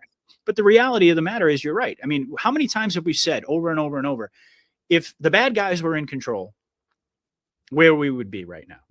We certainly would not be sitting here on Thanksgiving or the day before Thanksgiving, having a conversation about fifth generation war, pointing out all the nature of this evil, and putting a spotlight on it. And, even though we have relatively large followings within the Q community, we're relatively small fish in terms of the big picture. I mean, look at people like Joe Rogan, look at people like Tucker Carlson, look at people like Sean Ryan, excuse me, Candace Owens, on and on and on, Nick Fuentes. Okay. One of probably the most controversial figure out there. Is anybody silencing them? Is anybody censoring them? As a matter of fact, when Trump was asked about Tucker interviewing Fuentes, he said, people have to decide for themselves. I'm not going to tell the man who he can have on. He even said, get the word out. Right. People have to decide for themselves. So, clearly there is, and we can all recognize this as Anons, like we're actually being protected. The military, it's more evidence to back up our assertion that the military is in control, and they are making sure that even though they're the optics of all these things to create the illusion that is necessary to get people to where they need to be, if you really take a step back and you look at it objectively, we're continuing to have this conversation. The voices get louder and louder and louder. I talked about, with Epstein, with Israel, with all the big topics that, that really need to be focused on. Those conversations not only are not going away, but they're getting more and more amplified as time goes on. And as we know, I'll just add one other thing to this. What does Trump do? How does he operate? Well, like Mike King is so brilliant in pointing this out. He uses his proxies. He uses people like Tucker Carlson. And I don't mean uses in a bad way. Okay. He's an operative. And Candace Owens and Nick Fuentes and all the people that I just mentioned, controversial as they might be. I'm not advocating. I don't tell anybody who to listen to, who to like. It's up to you to decide that. But what are they talking about? They're talking about the core issues. Is MAGA America first, or is it Israel first? What's going on with the Epstein files? What's going on with the FBI and the DOJ? Why aren't they talking about J6 and the pipe bomber? Why aren't they bringing charges? On and on and on and on. Why are they stalling justice? The judicial tyranny, all of it. These are the primary individuals who are spearheading that conversation. Why? Because it would be counterproductive for Trump as the president of the United States to get up there and say, Israel bad, to oversimplify it and to alienate people. Again, that's the whole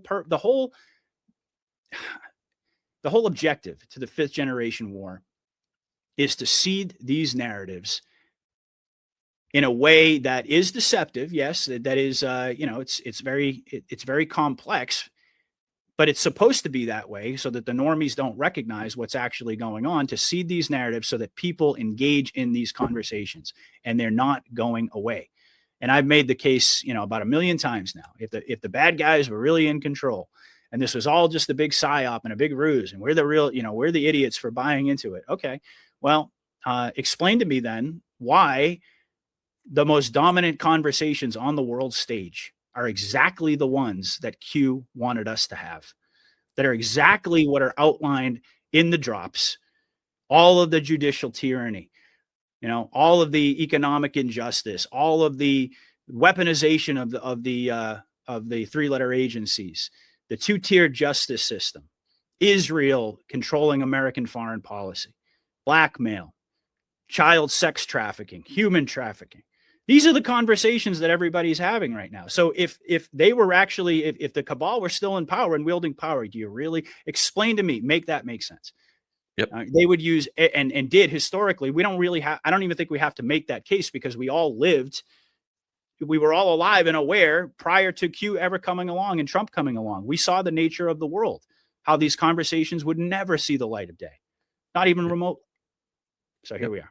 Spot on, my friend. And to your point, we got one more clip, and then we're gonna show you this article that is going to prove to you, I think should at least, that those messages that are getting through are causing our movement to grow. But the point being, as you just said, you need, and it's again, I know there's a lot of people that get that, and there's some maybe newer people that don't understand that. You need people to buy the public narrative. All right. Q tells you and I'm paraphrasing here, that it must be done in a way that the public can factually digest. That's almost a direct quote from a Q drop. Yep. And why? Because you need people to go through kind of what we're outlining in these clips here.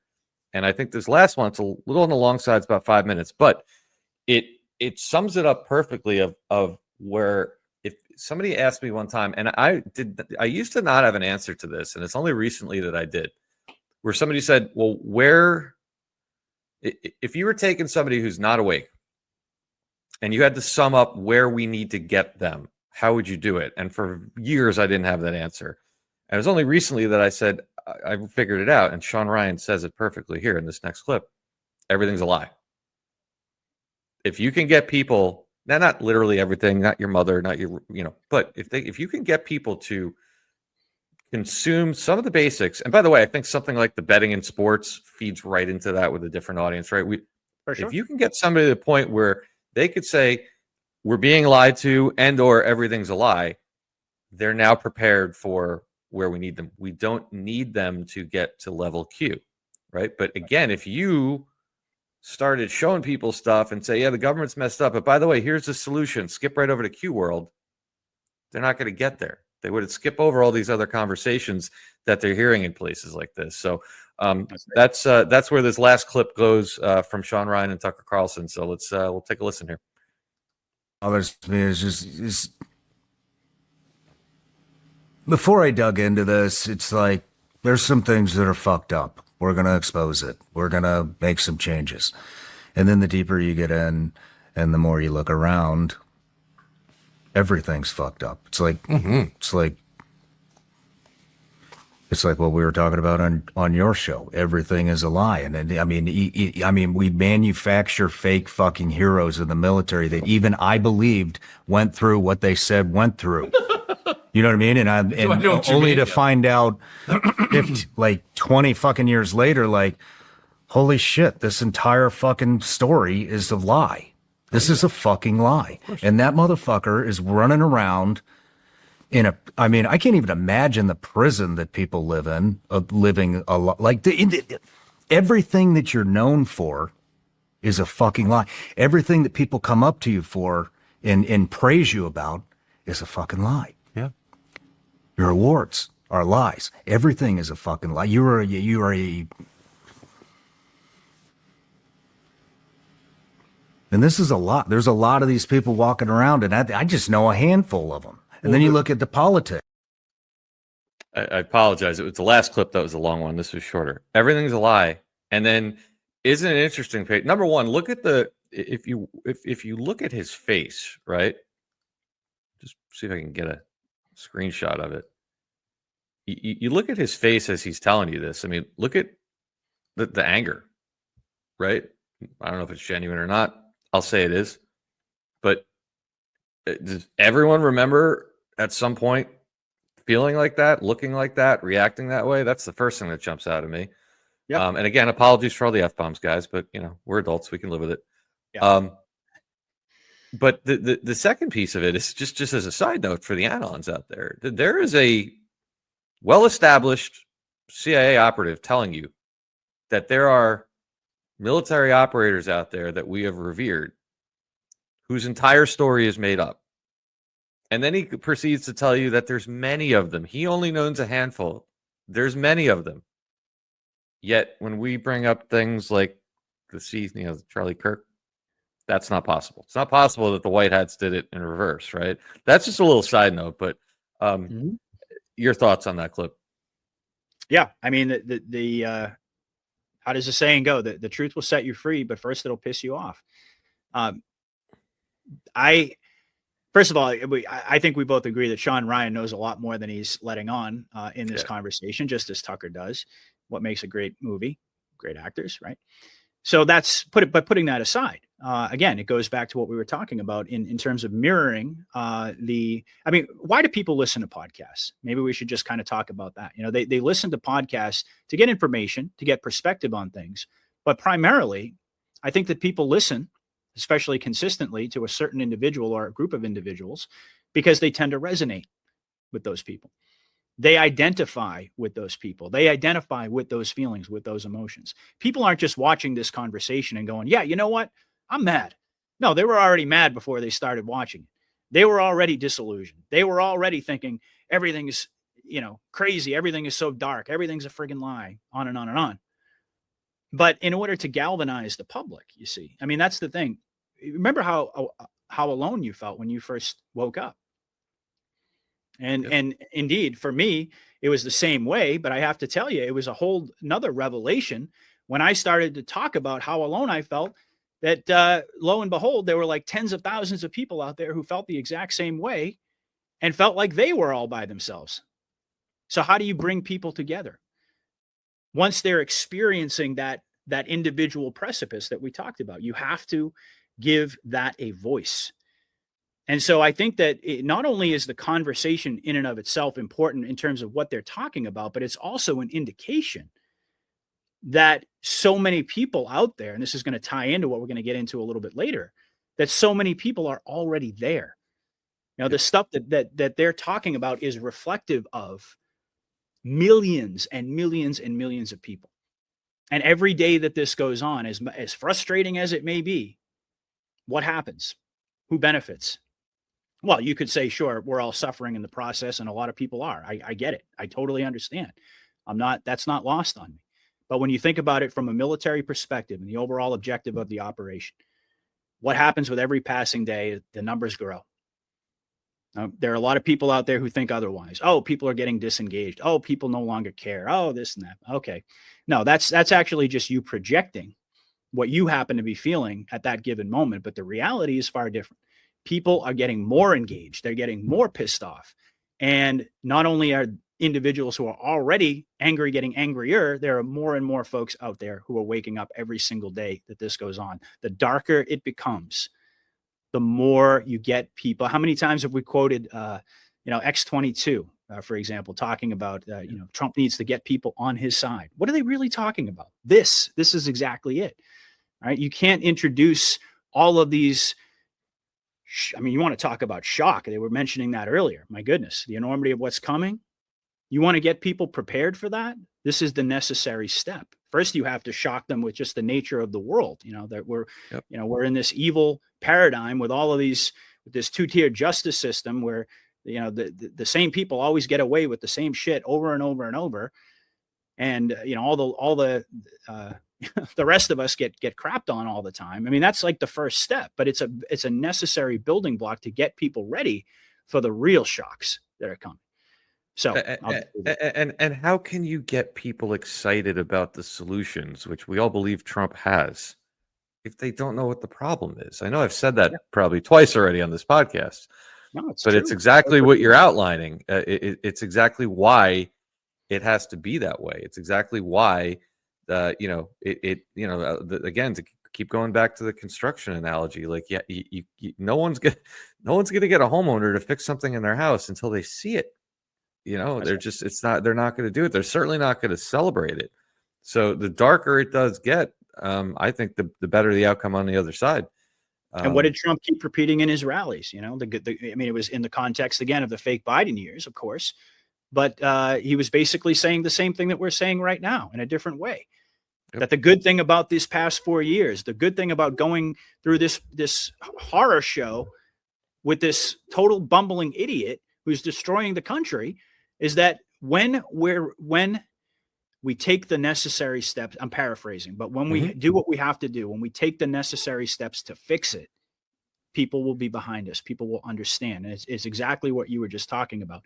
They have to very clearly articulate for people, and not just to validate how they're feeling, but also to articulate what the problem is. Because if you don't know what the problem is, then you're never going to accept the solution. And that is the reason why, despite what we all wanted back in 2020, the Marines storming in and arresting everybody on Inauguration Day, that wouldn't have worked. Because at that point in time, like we already talked about, these conversations were a non-starter. Nobody was interested. Now millions of people are. Yep. So what would have happened back then if we had gotten what we wanted? There would have been total chaos. Nobody would have understood what is happening right now. I mean, there would have been a very small fraction of the country, the Anons at the time, who would have any idea what was going on. You have to get the masses on your side. And that's what Trump has consistently said over and over and over. When we get ready, basically what he's saying is that we need to get people ready before we drop the hammer. Amen, brother. Amen. And I think that perfectly dovetails onto what we're about to show now. Before we do that, if you guys are enjoying what you're seeing right now, the best way you can help each of us here on the screen is simply hit that positive affirmation button. If you're watching over on X, it's the heart button, or the thumbs up button here on Rumble. We greatly appreciate that. But yeah, man, you dug this out. I saw you post this just before we did this today, and I think it's a perfect addition to the show because look, we started out the show on the, I think we can almost title this show kind of dark to light, right? Acknowledging some of the challenges, acknowledging some of the perceived division, the manufactured outrage. But I don't think people realize how much our movement is growing. And this is one of the first pieces or articles I've seen that even addresses this. So I'm going to pull your post up on the screen here, and I'll read it first, and then I guess we could probably skim through the article if you want. Sure. But Patriot Underground at Patriot UG 2023 on X posted, "What if I told you that despite the appearance of people being asleep and disengaged, 1 in 5 Americans are Q-tards, and that the movement has actually grown since 2021. From the survey linked below, PRI finds that nearly 2 in 10 Americans, 19%, are QAnon believers. The percentage of believers has seen an increase from 14% in 2021, the first time PRI developed this scale, to 19% in 2024. And if I'm doing my basic math right, that's over 33%. 5 over 14. Yeah, it is. That's a big increase. So let me pull this down. And anything you want to add to that before we jump into the article? No, man, go ahead and pull it up, and we'll dissect it a little bit. I mean, it's a rather lengthy one. We won't go through the whole thing, but this absolutely. First of all, I should give a little context here. This as you can pull it up. The poll, the survey that they did, is, you can see right there, November of 2024. So these numbers are a year old. Okay, so some people might say, well, the last year's been such a shit show that I'm sure the numbers have gone down. Really? I don't think so. And we'll get there in just a second. But if you can scroll down a little bit, Dave, this kind of it gives folks a basic understanding of how they came up with this number, right? So it says, who is? Do you want me to quickly skim through this? You want me to read? Sure. Or you want to? Okay. Yeah. Go ahead. Yeah, might as well. The 2024 presidential election has been filled with conspiracy theories led by QAnon, a conspiracy theory movement that emerged in the internet in 2017 and remains an influential force in American politics. Initially centered around the belief that former President Donald Trump was conducting a secret war against Satan-worshipping pedophile elites, QAnon has evolved and adapted to the current political landscape. Despite being widely discredited, the movement retains a devoted following, which now extends into mainstream politics, influencing some voters, candidates, and political discourse. This spotlight examines what Americans are likely to be QAnon believers, their views on the 2024 election, and their preferred candidate. And I think it's interesting the way they did this here. So, who is likely to be a QAnon believer? To understand this movement, PRI has fielded a set of questions since 2021, measuring the extent to which Americans agree or disagree with the following statements. 1, because things have gotten so far off track, true American patriots may have to resort to violence in order to save our country. 2, there is a storm coming soon that will sweep away the elites in power and restore the rightful leaders. And 3, the government, media, and financial worlds in the U.S. are controlled by a group of Satan-worshipping pedophiles who run a global child sex trafficking operation. Based on a composite score of these 3 statements, PRI finds that nearly 2 in 10 Americans, 19%, are QAnon believers, followed by 49% who are QAnon doubters and 32% who are QAnon rejectors. By the way, that's also a very interesting number, because now if you get 19 plus 49%. So there's 68% of people that won't completely yeah. discredit Q, right? Doubting means you're like, well, I doubt, but maybe, right? That means your mind's not completely closed off to it. And this was a year ago. Keep in mind. Right. Yep. The percentage of believers has seen an increase from 14% in 2021, the first time PRI developed the scale, to 19% in 2020. Just one more. Oh, your audio is cutting out a little bit. Paragraph here because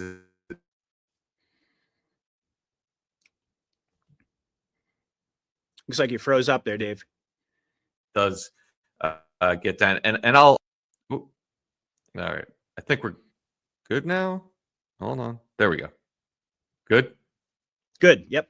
Okay, sorry about that, guys. A little bit of an internet glitch, but I was saying you can get this off of Patriot or my X accounts, or I'll drop a link in the description too, if you want to read through all the details. But I'll just read one more paragraph here. Republicans, 28%, are more likely than independents, 16%, and Democrats, 9%, to qualify as QAnon believers.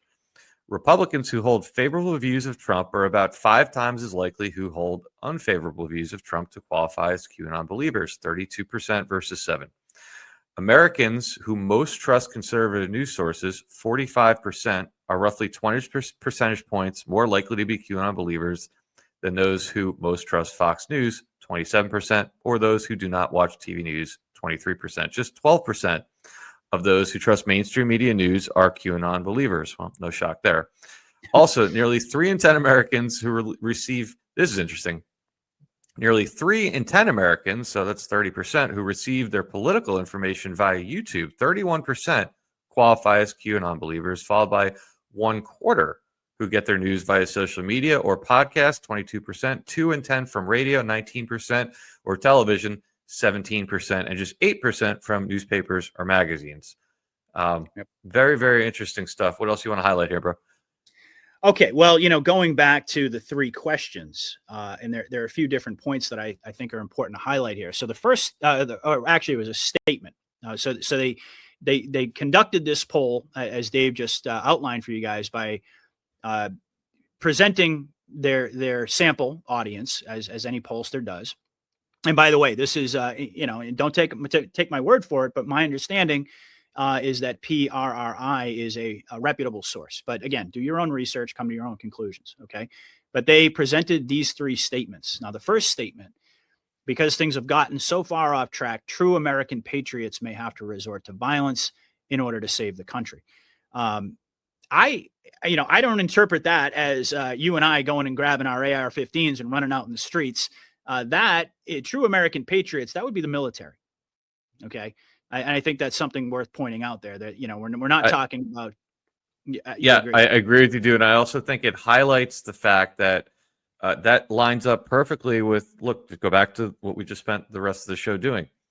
That goes back to that audience, right? And I know a lot of people that would fall into that Sean Ryan audience, and they're genuinely concerned. And so the question is, if people are becoming more concerned, I don't mean the anons, if the normies are getting more concerned about things getting worse, therefore more of them are answering yes to that question, what does that tell you about the manufactured outrage that we've been speaking about for the last 2 hours? It's working. Boom. Exactly. Now, again, it's very interesting, because I would anticipate, Dave, that if you and I ran our own polls, okay, we'd probably, and we said, do we think that that QAnon believers have actually, become more engaged over the past 4 years, or more disengaged, right? We'd probably, it'd be interesting to see. I don't think we can really do it now that we're presenting this information to folks, but I would anticipate that a lot of people out there would have thought just the opposite, that people were more engaged in early 2021 with January, with the stolen election, right on the heels of COVID, January 6th. And that's when I entered the arena myself. Okay. It was like not too long. It was a couple months after January 6th that I stepped in to be a part of this movement, not thinking I was ever going to really be, but that's beside the point. That a lot of people might have thought, well, sure, at that time, we thought that the military was going to storm in. We never imagined that Joe Biden was going to finish out his term, on and on and on and on, that more people would have been engaged. And that since that time, because nothing's happened, that more and more people would be disengaged and disillusioned and all of the things that, you see floating around out there on mainstream media. But this actually proves otherwise. Okay. That as a matter of fact, not only have people become more engaged, but as to Dave's point, the reason is because the plan is working. All right. So we have to, as far as I'm concerned, you can say whatever you want. And I've actually, I had a couple of people on my Telegram kind of challenge me on this, saying, well, that's not, it's the same basic argument all the time. Well, nobody around me is waking up. Right. I'm not seeing any changes. I'm not this and I'm not that. But the reality of the matter is, and this is why we talk about the water cooler analogy so often, is that is not indicative of the reality of the entirety of the population. What's happening here is by doing everything that we've already discussed up until this point, manufactured outrage, manufactured division, the optics of chaos, the optics of, the sky is falling, everything is going to shit. People are actually becoming more engaged in this process as time goes on. So this is, if you ever want to, to challenge these assertions that you hear people make that the plan isn't working, or whatever, however they want to phrase it, the simple reality, folks, is that as of November, this time last year, 1 in 5 people. And 1 in 5, let me just put a fine point on this. 1 in 5 people identified themselves as strong believers in Q. And that was a year ago. And then to go even further, as Dave pointed out, 49% are Q, they use the term QAnon, doubters. Well, what does that mean? Well, that means that they were presented with these statements, but they didn't outright reject them.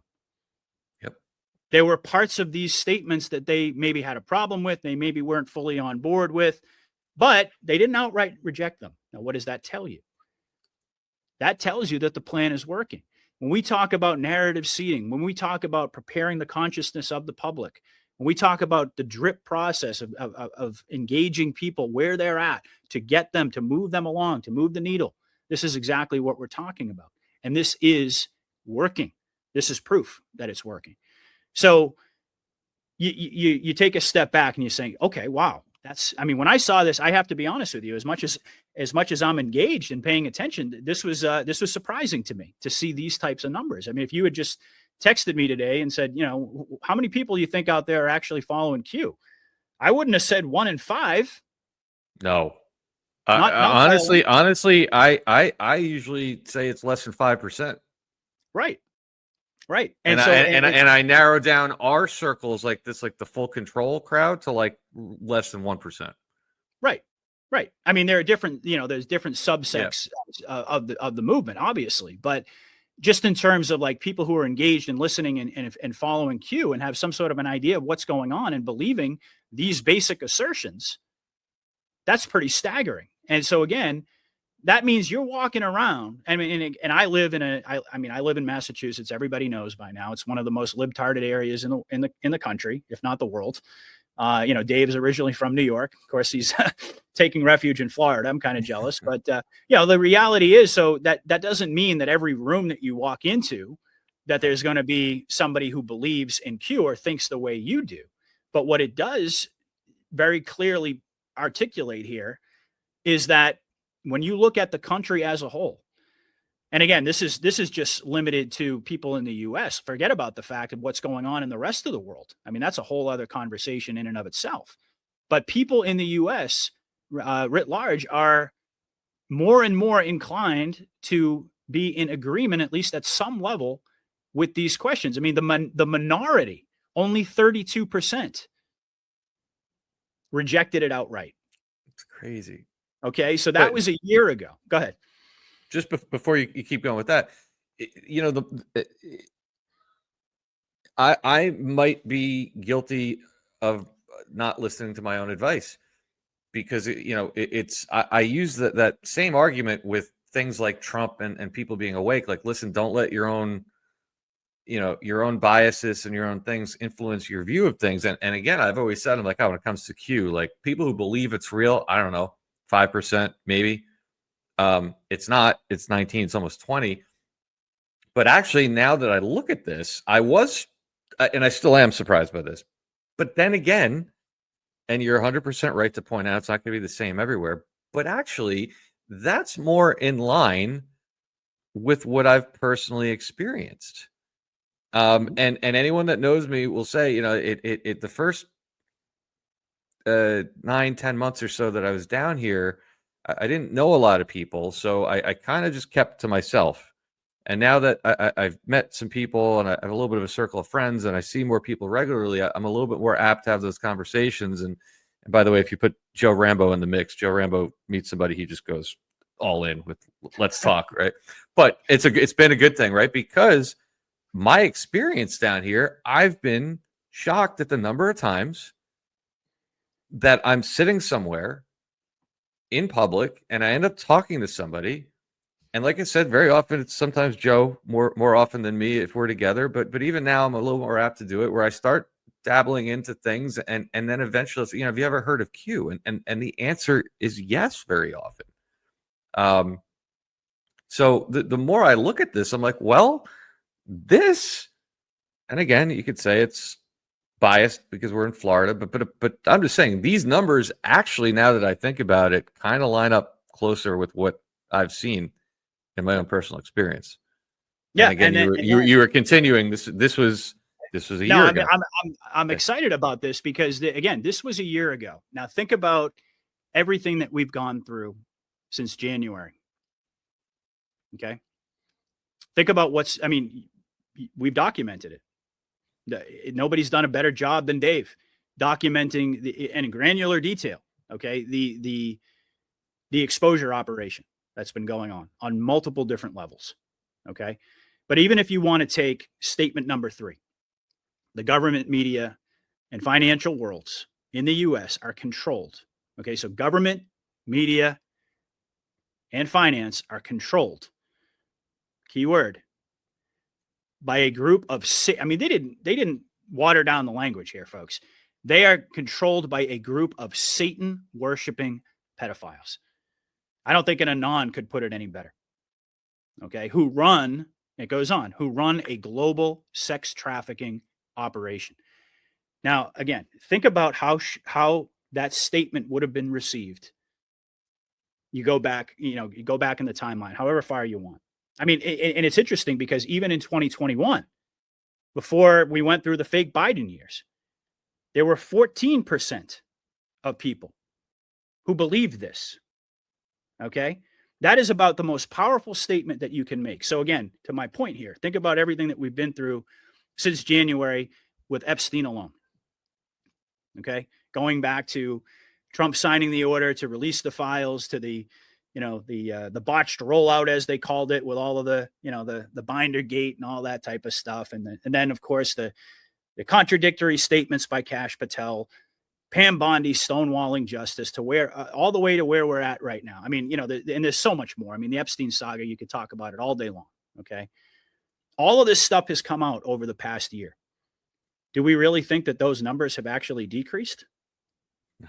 I mean, you think about it. If it was in November of last year, if 1 in every 5 people believed that statement. And then if you want to just take that down real quick, I actually, I'll just share something. Yeah. Let me add one more, and let me add one more thing while you pulled it up. And I would also argue that if you look at like one of the key narratives this year, which has been Epstein, which connects to sex trafficking and global control and connects to, and then you look at who's been stonewalling over the last 10 months, which has been Trump's administration, I would argue that has probably drawn in more people from the middle and to the left than it has from the right, because now it's our side doing it. That's right. And that actually perfectly dovetails with what I want to show folks right now. Okay. And I talked about this with Mike King the other day. But just really quickly, let me read this. So I asked Grok the question: how many people are demanding the Epstein files? Very simple question. Okay. And I'm going to go ahead and read this. Public demand for the release of Epstein files. As of November 2025, public demand for the full release of Jeffrey Epstein's files, including unredacted client lists, flight logs, plea deals, and related documents. And there was actually a previous one that I did that also added in the question about what, his death, right? Remains intense, driven by survivors, bipartisan congressional action, and widespread polling. Okay, widespread. President Trump signed the Epstein Files Transparency Act into law on November 20, 2025, compelling the Department of Justice to release materials within 30 days, but survivors continue to push for no redactions beyond victim protections, citing ongoing threats and incomplete disclosures. Now, here's the kicker. The most quantifiable measure of demand comes from national polls showing overwhelming majority support, 75 to 89% of Americans for full transparency. This equates to an estimated 195 to 231 million U.S. adults. And then below it goes into, and you can grok this yourself, folks. All of these different polls, all the receipts are there. We're not going to go through all of them, but it goes on and on and on. So the key takeaway here, right? In the past year, okay, since we're going to use 19%, we're going to use 19% as our baseline from a year ago, okay, which is roughly 1 in every 5 people. Now, a year later, we have, let's be conservative. Let's just say 80%. 8 out of 10 people are demanding the release of the Epstein files, unredacted. They're demanding full transparency. They want to know. All right. So then you go back to the poll that we just introduced. Okay. And that question that we highlighted right there. Talk about logical inference here. My goodness, do we really think that number? I would love to be able to get access to that information. What does that number look like now? After everything that's played out over this past year, and that's just one example of Epstein. Okay, but there's been disclosure. There's been an exposure operation on just about every front that you can think of. Anything that you can name, the white hats have been chipping away at the matrix. Okay, over this past year, as frustrating as it may be. So when we sit back and we get frustrated and we think to ourselves, this plan isn't working, it's all, and we have our moments. This is the information that you really need to know. This tells you the truth about what's actually going on, that the plan is working. All right. We're not just, and that's why this conversation, this poll specifically, and that number that I just presented about the Epstein files, is so important for folks to know. Not just that the plan is working, but also going back to our earlier aspect of our conversation, that every single thing, everything that you share, every conversation that you have, every bit of information that you do a dig on, like you said, even if it's, taking a closer look at, what's in the foods or what's in the vaccines. Okay. Everything that is, all of that contributes to these numbers, folks. Okay. So when you see, when you see 8 out of 10 people, and this isn't just one poll. Okay. This is Grok basically scouring the internet for all of the information. And you saw it, 70, even if you want to go with the low number, 75% of people are on board with this. Then tell me the plan's not working. Tell me that, all the things that we're doing are for naught.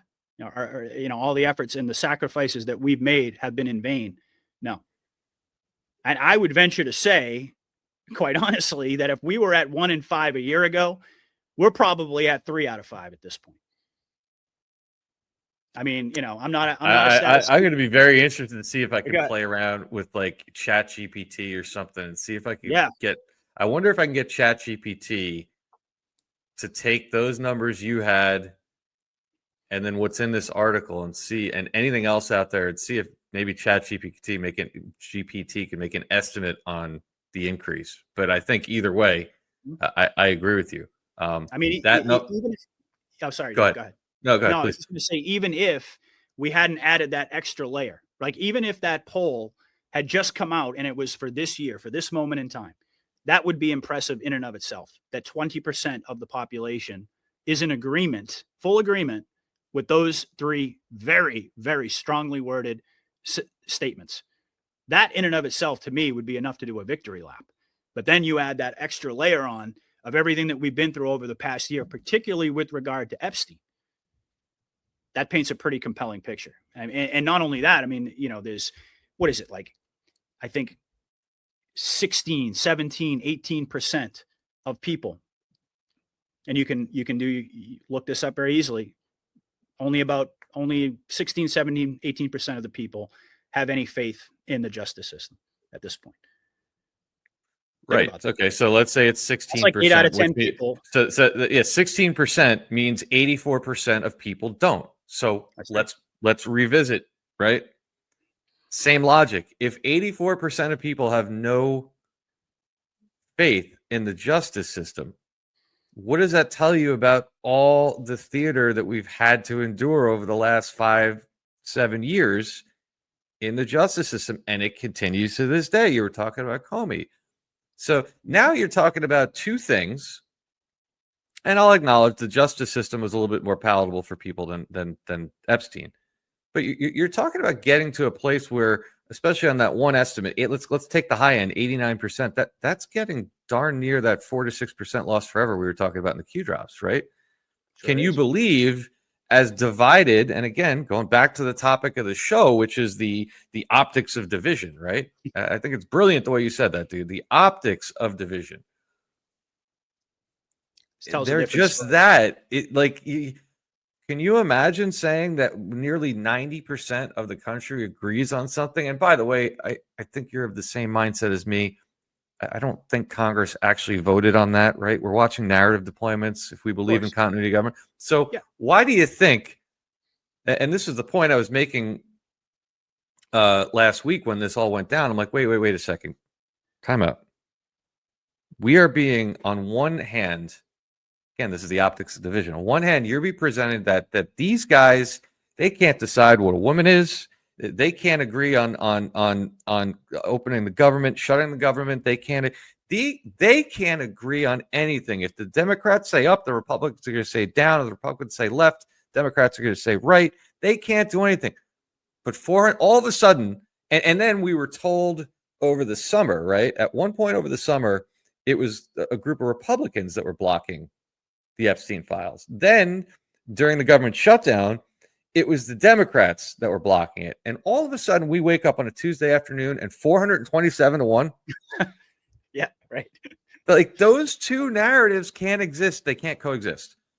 So that's right. What do I think? This is going exactly what a patriot is said. How do you, this is more on the this is where you've taken a narrative and you've moved it from manufactured outrage into manufactured consent. You got the consent of everyone to, and that's why I think they scripted, personally, that vote. Because look, 90% of people agree on it. All of Congress agrees on it, right? And now we're reverting back to some manufactured outrage because we need to bring more awareness to it. But that's why that all went down. And to see that we're at 90% was something that was a conspiracy theory. The Epstein, 7 years ago, about, by the way. Nobody cared. Right. Not only was it dismissed as a conspiracy theory, it wasn't on anybody's radar. Right. And now you've got 90%. Let's just say it, 90% of the country. Right. Okay. If you want to, be go to the high end of the number, you can't get 90% of the country, Dave, to agree on what color the sky is on any given day.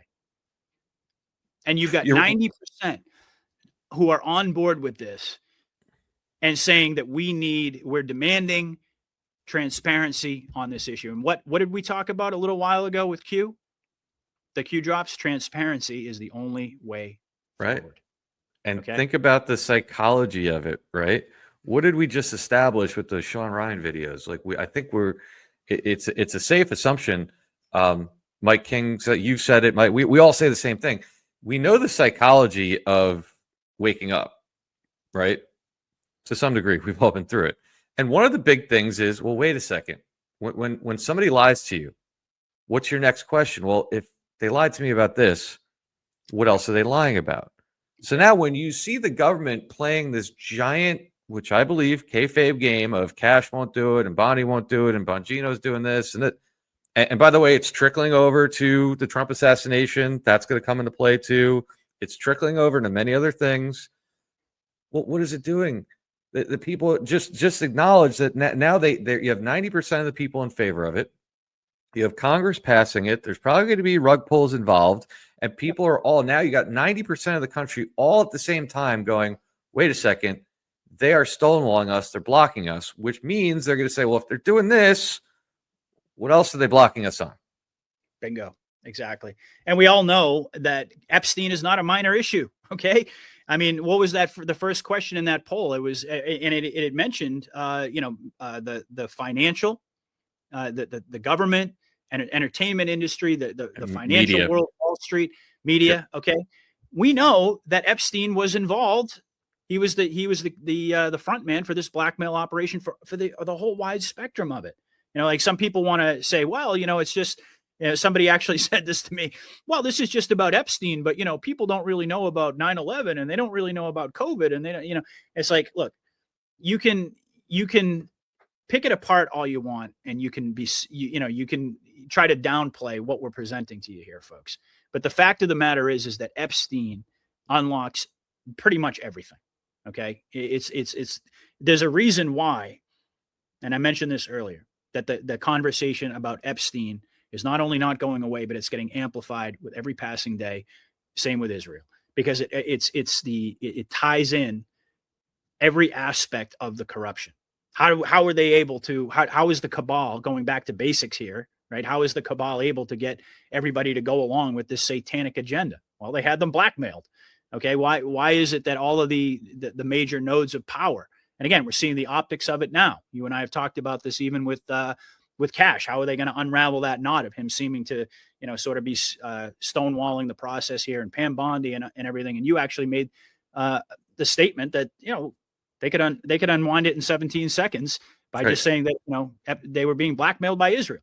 Okay. So this is not a minor issue, folks. This is the issue. Okay. And everything else, all of the other evil pretty much emanates from that. This is the way that they were able to consolidate and control all of these individuals. And once, to your point, and what Mike King has said many times, indeed, once you acknowledge, and also you brought up the betting scandal. Okay. All of this is part of the same equation. If they're lying to us about this, if this is corrupt, if everything that we've been led to believe about this is false, well, that can't exist in a vacuum. That means that they must be lying about other things. And then all of a sudden it opens up the floodgates anywhere, any direction you want to go. COVID, 9/11. I mean, you name it. It's going to unravel. I happen to think, when Q referenced the Keystone, that it was talking about Q. There's been Epstein. There's been a lot of different theories about that, but not really important. Ultimately, I see Epstein as being a keystone to unlock all of this stuff. So, you got 90% of people who are demanding all of this stuff. And like I said before, every time there's a rug pull, every time that there's a delay, every time that, there's some more cognitive dissonance infused, these numbers go up. They don't go down. So people who are making the argument that people are getting more and more disengaged and this and that, sorry, but that's not true. The numbers tell a very, very different story. And, I'd be really interested if you can, plug that into ChatGPT and run that analysis. I'd love to. I'm gonna do some playing, because I'll be interested to see. Man, we're at about 2:20. I think I would love to do that black pill thing, but I think that would make things really, really long. So maybe we'll table that one for another time. It feels like it's been like an hour and a half, not 2. But this has been absolute fire. Just in the last. I want to throw one more quick question at you, just to kind of wrap up, because, dude, what you just brought here, I think I might even cut that up at some point into a separate segment and post it as a standalone video, because it's fantastic work, fantastic find, and your analysis too. I couldn't agree with you more on everything. It'll be interesting to see. They ran this last year. Maybe they're going to run it again. I don't know. Maybe I'll reach out to them, see if I can get them to run it again. Who knows? But it's just, I think I have to agree with you. And I think even if you took it on the low end, it's very difficult to make the argument that our movement, or even the any aspect of this truth movement, is slowing down. And I think that's why Q tells you, I keep coming back to that. I think that's why Q tells you nothing can stop what is coming. That's because right. I think once the ball, I believe there's a plan. We believe there's a plan. We believe the military is involved. We see plenty of the markers there. That's the last question I want to ask you to indicate that. But even if you wanted to throw all that out and just go on the spread of truth that's happening, that's why nothing can stop what's coming. The genie's out of the bottle at this point. But I do believe there's plenty that's coming that's going to speed it along. But I just want to ask you one. Go ahead, please. To add to that too about the manufactured division, right? And this is such a key point, that we can't underscore this enough, because you're going to end this podcast, you're going to hit that like button, leave us a great comment, but then you're going to go back on X and you're going to be exposed to more of all of this manufactured division and people, just losing their minds, right? Isn't it interesting though, what happens when you take the political context out of the question and you just ask people, you present them with a statement, but you take you remove a lot of, one of the statements did mention Trump. Okay. But if you remove the political context of the partisan, people have that instinct to respond in a partisan way. But if you remove that, then what you see, and this is proof of it, you see that people are a lot more aligned than you would be led to believe. Okay. Such a great point. That's the key point right here, folks, is that all of this stuff, we talk about it all the time. Don't listen to the noise, keep your eye on the trajectory of the operation, and on and on and on. But this is actually something you can actually tangibly point to. And you can say that this is proof positive that this is working. And all of this manufactured division is actually creating unity around core principles. That's been something that I've said for a long time. And I just happened to stumble across this today, and I went, holy shit, this is this is amazing. So anyway, so important in light of, again, with the manufactured division, all the visceral reactions from MTG last week, and even Tucker this week, and some others who are turning on Trump. And what's happening? What is that causing? That's causing the left to sit there and go, they're not doing anything. They're hiding things. Nothing's getting done. Mm-hmm. And that's so important. So, and I say that because I think, to your last point, I think in order to get us over the finish line, we're probably going to have to do some more throwing the Republicans under the bus. Oh, yeah. In order to bring in that consent from the other side. So I wouldn't be surprised to see some of this stuff getting worse. The same way Fetterman turned on the Democrats, MTG turned on the Republicans, at least in my humble opinion. But anyway, last quick question.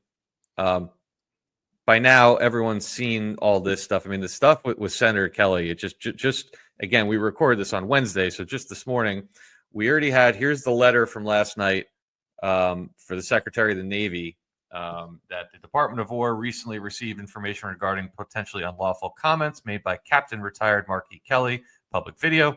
I am referring this and any other related matters for review, consideration, and disposition as you deem appropriate. So, there's this notion that he may be court-martialed or recalled and court-martialed. Come on, Patriot. The same night that happens, he's on Jimmy Kimmel taking a victory lap. Yeah, right. And the same night we get this thing that they're now taking out billboards I think in Georgia, where you can be a whistleblower if you're getting unlawful orders.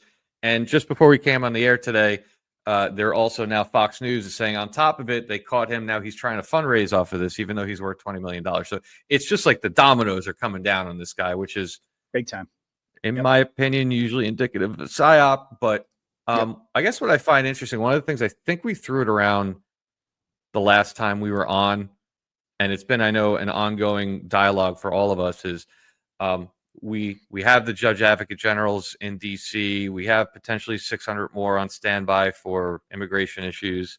Mm-hmm. We've highlighted the Q drops that highlight the Uniform Code of Military Justice and the executive order that Trump put in 2019 that would bridge the of the courts martial, the manual of courts martial. Yep. 14288. Yeah, we talked about that one. Yeah. Yeah, Section 12. So Q gave you that roadmap, and kind of the last time we discussed this, and the same conversation I had with Professor Clements and other people, we're all sitting here like, look, we see it, and now as we sit here, we had Trump this week truthing again about military tribunals, and now the Uniform Code of Military Justice is being discussed openly on Fox News. When was the last time that happened? Never. We've been wondering, how do we get there? How do we get to tribunals, or how do we how do we jump that shark? Because that's a big leap for the public. Yep. I never thought about it this way, but I guess my question is, do you think it's possible that by starting with somebody, and maybe it's not Kelly, maybe this gets rug pulled too, so who knows? But maybe by starting this way with somebody who I didn't, first of all, that we learn every day, I didn't realize, I knew that military could be recalled, or reactivated. I didn't realize it could be recalled as a result of a crime. Didn't know that. Well, there's a lot of military out there that have committed crimes, right? Retired people. Yeah, I Sean wonder, Ryan just talked about that, didn't he? maybe could it be that this might be the lead in, because this is going to be a lot more normal for the public to accept. Just kind of your thoughts on this real quickly. We're just speculating here, but yeah, no, I totally agree, because it fits the profile with everything else that we've seen. How do we introduce the public to? I mean, of course, Trump has been putting out memes and he's putting out posts about Obama and military tribunals and everything else, but nobody, I mean, come on, any of us reasonably aren't going to think that they're just going to jump right into putting, Barack Obama on a military tribunal. Okay, that's where it's headed ultimately, but it's like everything else. The way that the White Hats operate, that they slowly introduce a concept.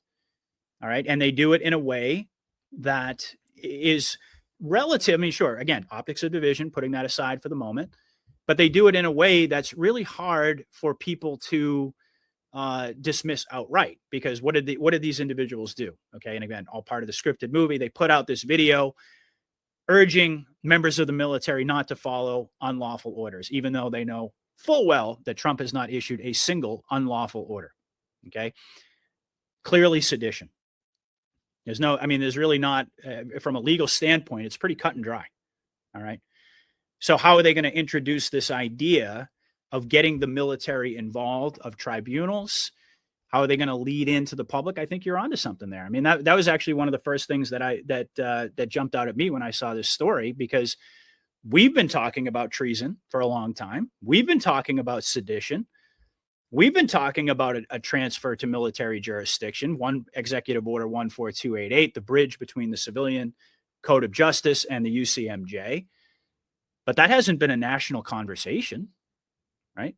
And now all of a sudden, it's all over the mainstream media. They're talking about tribunals in this context, limited context, but they're talking about sedition. It's like you say all the time. They're generating the conversation on a wide scale in order to function as that all necessary lead-in, so that people, again, will understand and will accept it when it happens. It's the same reason why, you couldn't have, you didn't see Trump fully deploy the National Guard to every blue city all at once on the same day. He started out with DC. I mean, first there was an incident in DC with the big balls, and all this crime was getting highlighted in DC. So he said, all right, we got to do something about this. They have a template. They implemented the template in DC. Oh, that worked really well. And I think maybe we should start looking at some other areas and tackle this in other areas. That's how they operate.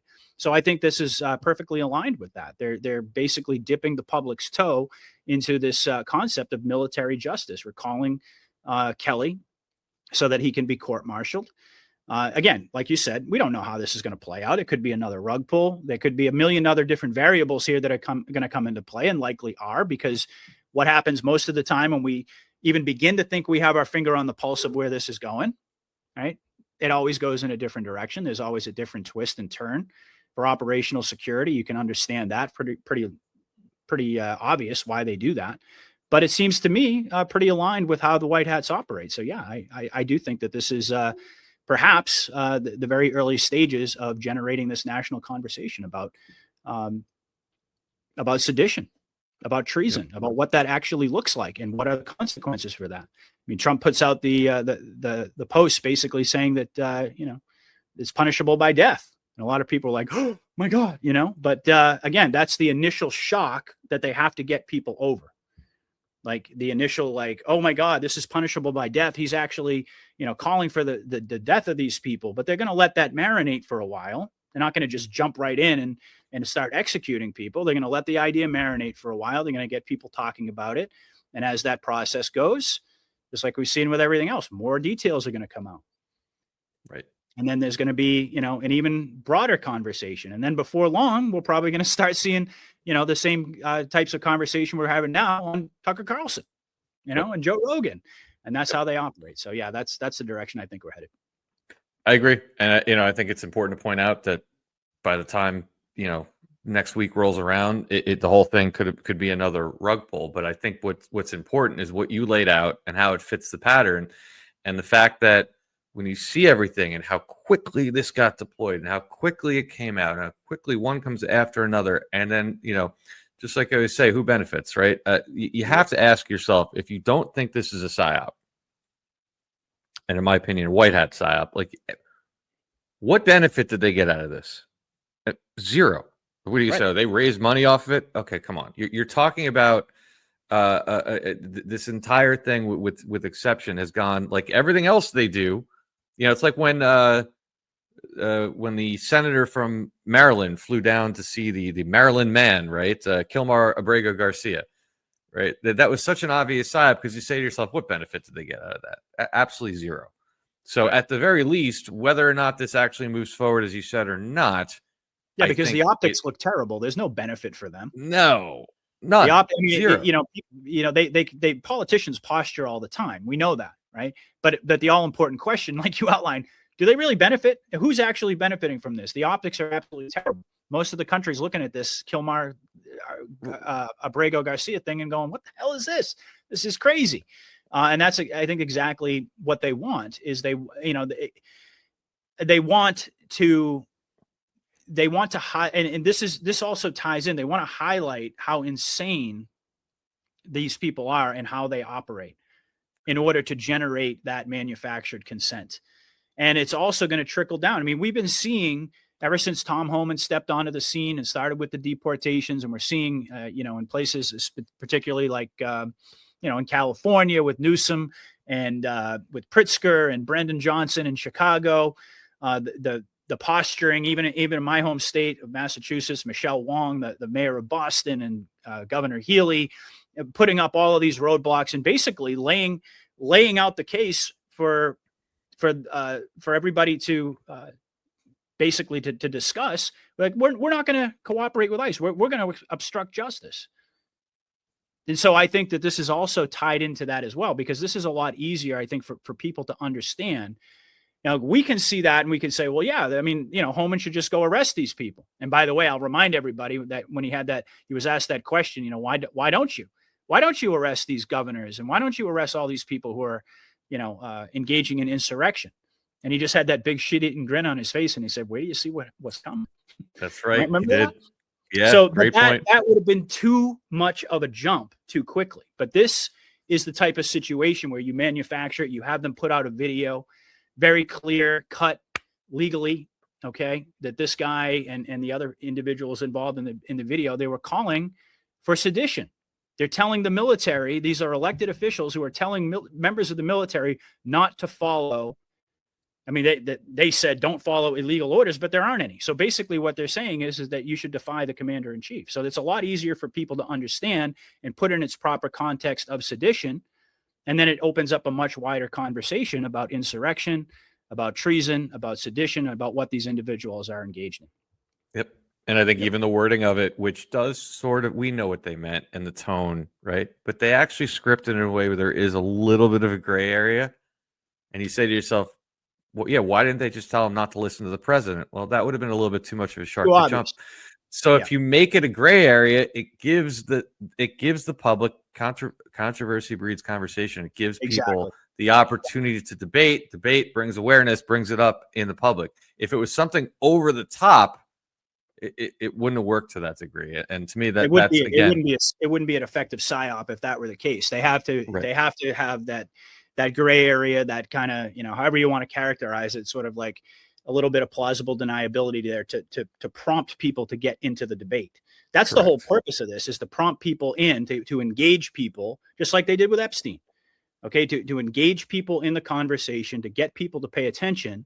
And then once they've got you there, they've got you where they want you, because then they can start to roll out more information and rug pulls and everything that we've talked about tonight that we've come to expect, that's going to do exactly what you just said, manufactured consent.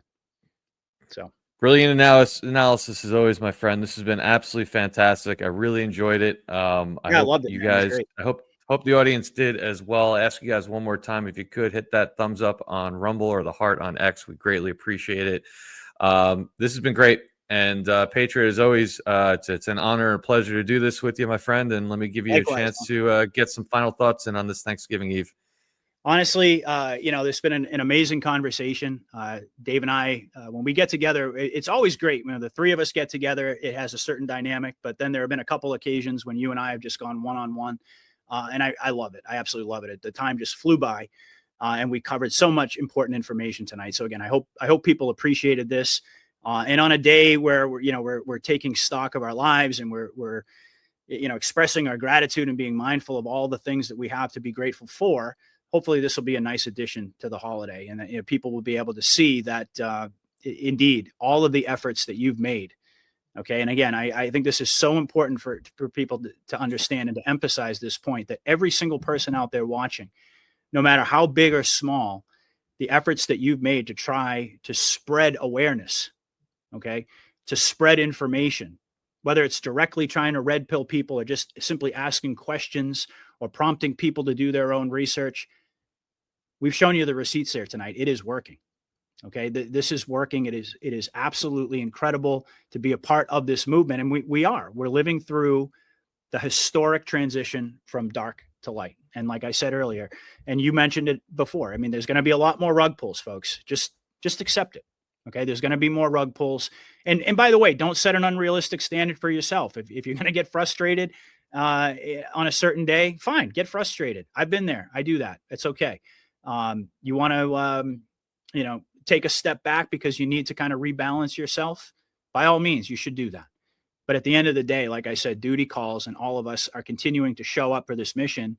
And what's been so special about this podcast tonight is that we've been able to actually present people with real tangible evidence that everything that we've been doing collectively, okay, not just Dave, myself, and other people who are, podcast hosts, or people like Tucker and, the big personalities out there, they get a lot of the focus. But the fact of the matter is that it would all be for naught if it weren't for each and every one of you continuing to show up each and every day. So God bless everybody. Happy Thanksgiving. Dave, it's been a pleasure and an honor as always. Amen, brother. I would be, I think it's very appropriate that I love the way this show came together, because, I think we had a great conversation, and I think kind of the way it just manifested itself into showing people the positive side of what's happening, while acknowledging the pitfalls, the struggles, the frustrations that each and every one of us go through. And let's face it, I don't think there's a task or an occupation or any endeavor in the world that you get into that doesn't come with frustrations. You could pick the most popular rich professional athlete in the world. He's going to tell you there's days he gets up and he doesn't want to go hit that baseball. That's right. That's just the way it is. And I don't think this is any different. And I think every one of us are human. I may not, and I know Patriot's very similar. I try to be honest on the podcast about some of my frustrations. I choose not to go out and, spend my days every day lamenting anything on X, because I don't think that's positive. But everybody deals in their own way. And I think, at the end of the day, I always try to finish my podcast with the line I stole from Steve Bannon, which is, signal, not noise. And I'm always saying, focus on the signal, not the noise. And if you really think about what we do here, what Patriot Underground does, what Mike King does, what Abs and Stormy, Rambo, any of these people do, is we try to take the time to help identify what we believe to be signal, just like that last segment we did on Mark Kelly, Senator Kelly, or what we were talking about with any of the stuff we talked about today, with the poll that Patriot Underground found, with the what was going on with Tucker Carlson and Sean Ryan. Those things are all indicators, signal as it would be, of the success of the operation. And it does take a lot of you gotta wander through and fight through a lot of noise to get to it, which is unfortunately just the nature of the information war, the fifth generation war that we're in right now. Yep. But I think when you go ahead, brother.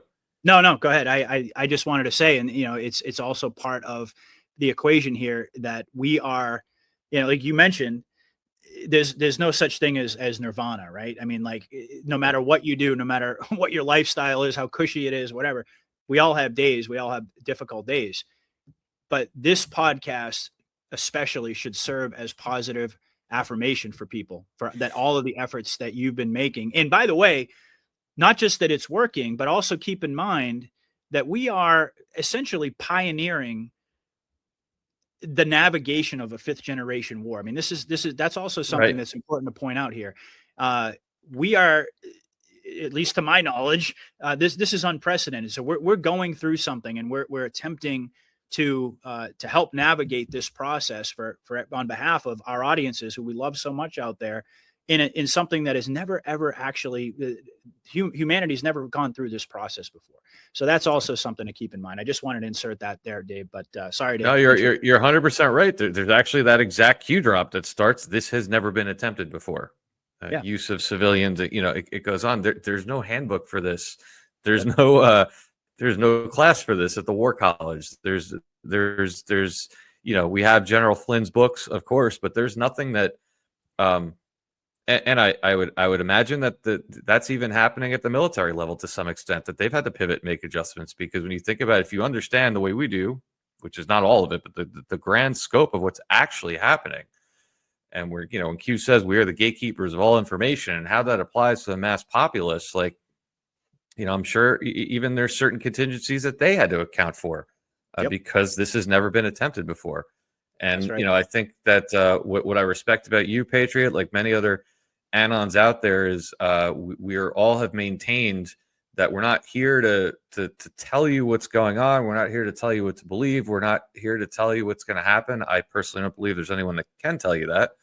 But I do believe that there's a lot of good people out there on the screen and behind the screen and in the chats and everywhere that understand that we're simply all trying to figure this out together. And as long as we stick to that, I think we're going to be just fine. So, again, on this Thanksgiving holiday, I want to say how thankful I am for folks like Patriot Underground, all the great Anons out there. Of course, each and every one of you guys that has been here, that supports us, that supports each other. More importantly, that you guys support each other in these chats and in the Telegram chats and everywhere else. And how grateful we all are to be here to live through these times, difficult as they may be. We are living through unprecedented times, and for that, I know Patriot myself, and I know many of you are grateful for that. So, that being said, Patriot, thank you as always, my friend. Have a happy Thanksgiving.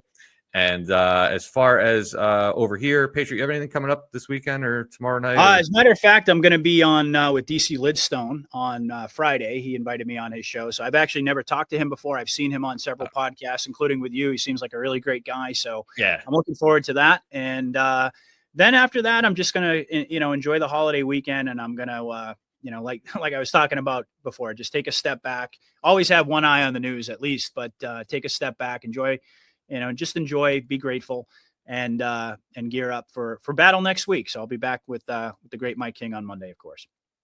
Awesome. Yeah, DC's a lot of fun to do a show with, so that's awesome. Look forward to that. Over here tomorrow night, we'll be back after illness last week. We'll have open lines at 7 p.m. So if you guys are looking for something to do on Friday, you can check that out too. And we'll obviously have Saturday night D class as well. But no matter what you guys decide to do, I agree with Patriot. Take some time, whenever you're watching this, especially in this weekend, right? Because I think as we start to head into the end of this year, things are probably going to get a little spicy. And now would be a good time to take some time, reflect, spend some time with your family, your friends, or even if you're by yourself, just get outside, get out in nature, do something, ground yourself. Like I always say, focus on the signal, ignore the noise, be grateful for how far we've come. And like President Trump says, the best is yet to come. So thank you all for tuning in tonight, and we'll catch you guys on the next one. Have a happy Thanksgiving, everybody. Take care. Happy Thanksgiving, everybody. God bless. This song's for my old one-eyed father. Came back from the service with one eye. He never complained about it my whole life. And all the stuff I do for the great mighty USO and all the good work they do for our fantastic military. It's all in Dedication to my father. And I'd like to do this song for him tonight.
That's treason.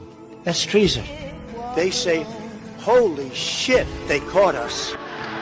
They caught us. What storm, Mr. President? You'll find out.